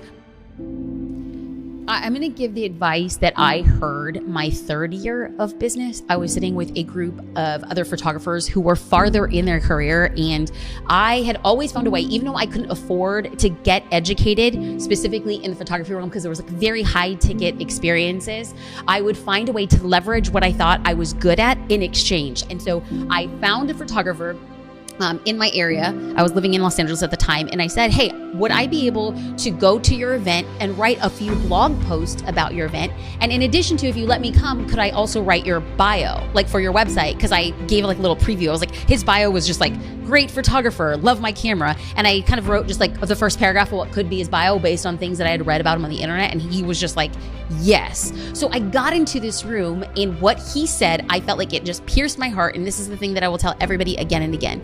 He said, jump and the net will appear. And it was the first time in my entire life that I had ever heard somebody speak so brazenly about taking a risk. Again, who I am now as a risk taker is so different than who I was when I began. And the way that you strengthen that risk muscle is by taking risks. And when he said that 3 years into it, I realized, okay, now is the time for me to start taking those risks. I wish somebody would have told me that sooner. Let's just be real, right? Like, people hear that jump in the net will appear, jump in, like the universe has your back, and we love it. We're like high-fiving because we've been on the other side. But like, there have been plenty of times where there was no net, and like the universe was just like, I see you, I'm not putting my arms out, because you needed to fall on your face. And like, I've just realized that as many times as I have gotten back up, I was supposed to fall. I was supposed to face plant. And the less time I spend groveling in the gravel, the faster I find my next success. The biggest difficulty is that people fall and then they stay down. The greatest entrepreneurs are the people who understand that falling is part of the process. So if we just said, I'm going to fall now, and I'm going to fall probably another 175 times before the end of my career, if I look around and say, this is normal and every entrepreneur faces this, then yeah, it sucks. And yeah, I took the jump, and yeah, I didn't end up where I wanted to, but do I have the courage and wherewithal to get up again? And if the answer is yes, you're going to be in business. And the answer is no, you're going to go back to your cubicle and live a very predictable life that is not as fulfilling as you once hoped. We all face a particular narrative, regardless if it's professional or personal, because if you decide that you want to run a marathon, oftentimes the person who stops you from running a marathon is nobody else but you. If you want to start a business, the person who's stopping you is nobody else but you. If you decide to run the marathon, somebody's gonna have an opinion of you while they're sitting on their couch, no less. They will have an opinion that you decided to run the marathon or you didn't decide to run the marathon. While somebody is sitting on their couch behind their keyboard, they're gonna have an opinion of you starting a business or not starting a business. The fact of the matter remains, are you going to let somebody else's opinion dictate what you are going to do in your life and the reason you were put on this earth? Oftentimes, the person who stops ourselves from doing other things while we would like to point at other people because they have an opinion, it is actually us. We choose to believe, listen, adhere to somebody else's opinions, but somebody else's opinion of us doesn't pay our bills. The person who has an opinion about what it is you're doing was most likely never going to become a customer. So all of a sudden, somebody who is never going to buy or support the thing that we were going to do, be it passing out Gatorade on the marathon or by becoming a paying customer, they were never going to be that person, yet those are the people who we let stop us doing from the very thing that we do. We stop ourselves when what we need to say is, not everyone will be for us or about us.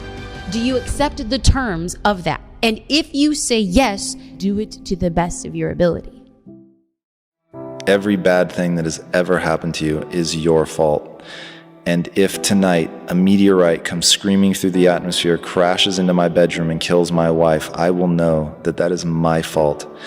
Now, I use the word fault to shake people up I know that it's making you mad right now. I know that it winds you up and you think that I'm victim shaming. And when you get beyond that and you realize all I'm trying to do is remind you that you are never, ever, ever, ever a victim unless you choose to be, everything in your life will change. You're always in control, even if that's a lie, and I don't care if it is.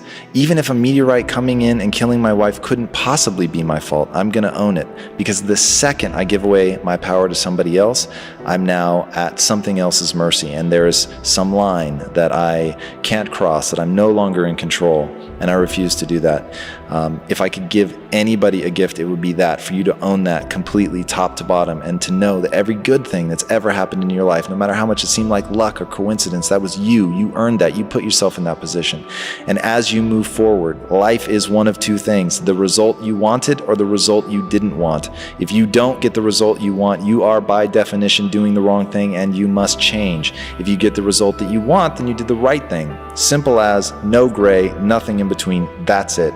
It's all your fault. And that's the best news possible.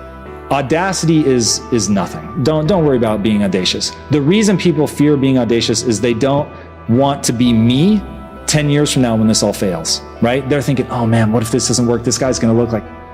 And it's like, yeah, maybe other people will think that I'm a total, so it doesn't matter. And why doesn't it matter? Because of technique. Because if I know how to build a house, I can build a house. So my thing is, I'm not trying to posture or be cool. I'm telling you, I have a set of skills. That set of skills lets me do things. I'm just interested in doing those things. So whether or not I hit my timelines does not matter. I'm in the skill acquisition game. Skills let you do things. I'm in the game of doing the things that my skills allow me to do. So I want to impact people's lives. Maybe I'm not able to pull it off at a film level. Oh, I'll find another way. Or maybe it takes me a lot longer to pull it off. Okay, fine. As long as I love what I'm doing, even when I'm failing, there's nothing to lose. Thinking something and saying something makes you believe it, and the things you believe you will unintentionally guide yourself towards. I think your belief about yourself and what you're capable of influences your accomplishments more than you can imagine, just because you don't put in the extra mile of effort or whatever that it was going to take because you don't believe that you can. Or you don't even allow yourself to dream it, and if you don't dream it, you're never going to come up with a plan. So it is wildly influential in terms of what happens, just not in a mystical way, in a very tactical. You just end up either doing or not doing the things that you should. I want to get rich, and I just made it all about that. And so for 6.5 of those years, I didn't take days off. Even when we would go to London for Christmas, I had a video camera that would allow, well, this is actually slightly in the future, but a great example. I would take a video camera that would let me watch the production line at Quest. Oh my God. So that kind of obsessive, I'm all in. Yeah. Back at the technology company, same kind of thing, but I would either be working on the tech company or trying to start other companies at night. So we talk a lot about, we had 5 or 6 companies fail, all side hustles. Yeah. But it was we just kept trying to learn and figure this out. Yeah. And so growing in that, becoming better, understanding marketing, helping elevate the company, really rising up to a peer status, watching other people fall away because they couldn't emotionally hang in the environment. And yeah, then they made me I didn't ask for a raise for 5 years. I was like, I want to be so valuable that they feel gross for what they're paying me. Yeah. And so, because I wanted the equity, I didn't want the salary. Yep. So I was like, dude, I'm in this for the equity. You don't have to worry about me. Equity, equity, equity. I just kept it on their mind, hey, you said that was a possibility. I want you to know that means everything to me, and that's why I'm here. And so hit the 6.5 year mark. I'm 10% owner in the company, and I'm completely miserable. And I burned out, and I realized that entrepreneurship had given. It was making me stronger, bigger, faster, and now it was beginning to take away because I didn't care about the product. I didn't love what we were doing. I wasn't passionate. I was just chasing money, and money just wasn't that interesting. At that point, on paper, we both know the difference between paper money and real money. Right. But on paper, I was a multimillionaire. And I went in and I said, guys, here's your equity back. I'm quitting.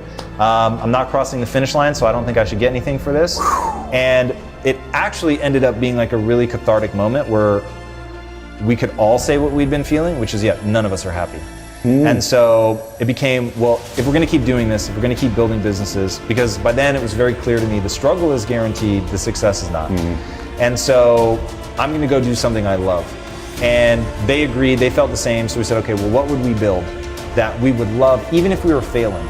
And so for 3 very different reasons, that became a nutrition company. You're the average of the 5 people you spend the most time with. That's just true. But now it's become so common to say, and it's every Instagram post, that I fear it's gonna lose its meaning. Who are you spending time with? Because if you're spending time with people like you. You're spending time with people like me. I'm raising you up, or I'm just not gonna spend time with you. So it's like, now, if you get in a mix of people like that who are like, man, we'd love for you to raise up to this level. But if you don't, it's fine, but we're just not gonna spend time with you. All of a sudden, that desire to belong to something powerful that you can see is gonna lead you to your dreams. And I remember saying to my wife over and over and over, they are the surest path to my success. I don't know anything else. I just know if I can hang on to these guys, they're gonna make me better. And I love this quote, so great, that you can't make a racehorse out of a pig, but you can make a really fast pig. And I thought, okay, cool. So maybe I'll never be a racehorse, but I can be a really fast pig. And so whenever I'm feeling badly about myself or something knocks me off center, I just come back to that idea of what's useful? How do you move forward? Like, even if you're not going to be the greatest of all time, does it benefit you to act as if you could become the greatest of all time if you pour yourself into it? And so I don't know that I'll ever end up being the greatest anything, but dude, acting like I can and like really practicing and moving through the world like I can become the greatest has propelled me forward. So I'm not afraid to be audacious, because I know that you're never going to exceed what you're aiming at. So your hope is to hit some percentage of what you're aiming at. So I might as well dream massive. And one, it excites me. And then two, I'm not afraid of the failure. So once you have that, like, oh, it's exciting for me to dream big, and I'm hyper conscious of, you break it down in small pieces. Like, I'm not worried about building theme parks and all that stuff right now. What I'm doing right now today is make a good comic, put out a good interview show. That's it. That's what my life consists of. Stay in business, be profitable. Like, those are the things that I think about.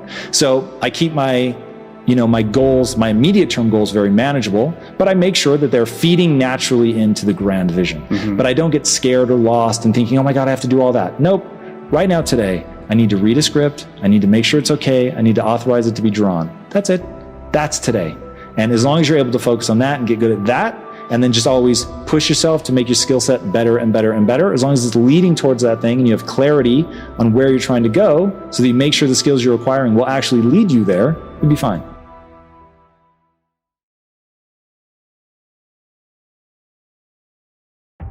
If you're lazy, there's nothing that can help you. Andrew Carnegie said it best. Tom Watson Sr., the founder of IBM, said it best again. Henry Ford, said it again, and I've said it. If you have to motivate employees, they're not worth having. Nobody ever had to motivate me in my life. And one of my big bosses on Wall Street, who's the godfather to our youngest son, and he hates hearing this. When your dad was 26, 27, 28, we would have to have security drag him out of the office because he'd sleep at his desk for 7 or 8 days. His secretary used to go out and buy new shirts and underwear, and he'd sponge bath in the men's room. Our kids don't like hearing that story, but it happens to be true. Nobody ever had to motivate me. I've never, ever been corrected for making a mistake in my 51 years in business. Never once. I'm always the most prepared in the room. Always, even now. Did you know that Elon Musk doesn't hang? Bill Gates doesn't chill.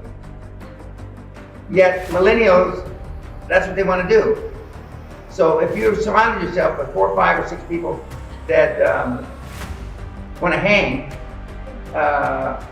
when you're hanging, you're not. Now I know you're supposed to be decompressing, and I understand all that. I don't believe if you have to decompress at the weekend or go on a holiday, because holidays are really important here. In the UK. Everybody's because they lost a down payment or because of COVID. But if you have to go on a holiday and decompress, you got the wrong job, or you don't love what you do. I've never, from 1971 to 1997, I didn't take a day off. Not a day off, and I got married on one of those days. Did you know that 21% of all the people that bought Bitcoin in the last 12 months here in the UK don't have a clue what Bitcoin is? Did you know that the average price for an order in 20 2019 for Bitcoin was 280 pounds, which is about 350 bucks. In 2021, the last 12 months, it's about $100 more. So they're spending $500 or less. How are you going to change your life with $500 investment? Even if Bitcoin went to $1 billion, it's not going to change many lives. Find something you love. Find something you're passionate about. And only surround yourself with other people that are passionate about the same thing. And then if it's work to you, it's not worth pursuing. I don't consider myself working. I consider myself, this is like a hobby. And I haven't had to work in 35 years. I had a young lady interviewing me that explained to me why millennials buy these stocks that are worth nothing. And she says, basically, we don't have any option, legal option, how to get rich. I used to give a lecture in universities, wealth, risk, reward, not. The system that was devised 70 years ago after World War II, you go to work with a company, you work 30, 40, 45 years, you get a pension, you don't get a gold watch as nice as mine, and you can live in a picket house with 2.4 dogs, 6.4 grandchildren, and hopefully your original wife. Well, that model is dead.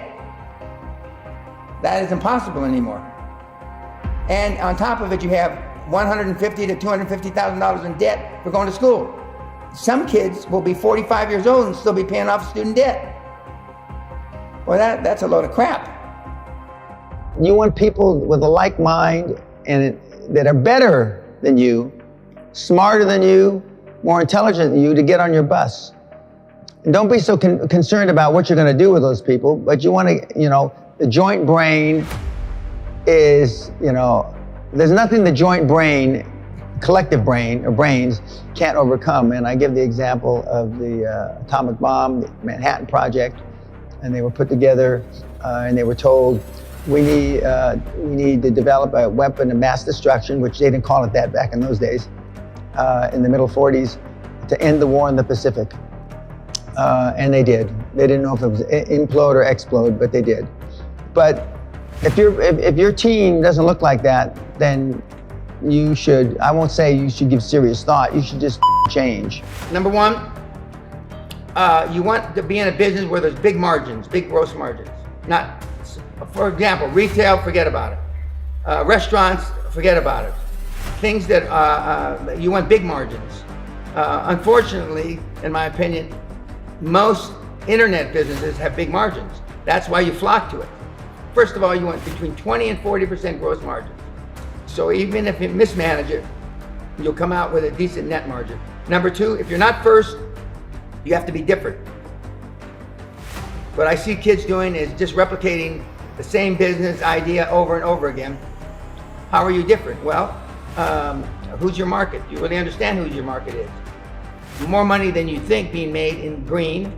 I'm not a believer that the world's going to end because of global warming, but there's little niches. I would look at government contracts because unfortunately the Canadian government, the US government, the British government doesn't have a level of expertise that you have to bid on government contracts. So that means you, young lady, could bid on government contracts in Canada for whatever. There are 3 million contracts daily being let in the Canadian government. There's 10 million contracts daily in the US government. We've had kids that never attended the seminar that have made tens of millions off government contracts, but most kids want it to be handed to them on a platter. Most kids think they go to a 3-day seminar in Montreal that it's going to be the end-all be-all, and they're going to turn that $3,000 or $1,800 into millions. And that's just not true. Follow what you're passionate about, what you love. If it's not work if you love what you're doing. Okay. Most people, when I say they're living quiet lives of desperation, is because they're involved in a business or a job that they don't enjoy. They're not passionate about. Okay. So if you found something that you're passionate about, then it doesn't matter if you work 3 hours a day or 13 hours a day. That's where you start. And most people aren't there. Most people have to find that.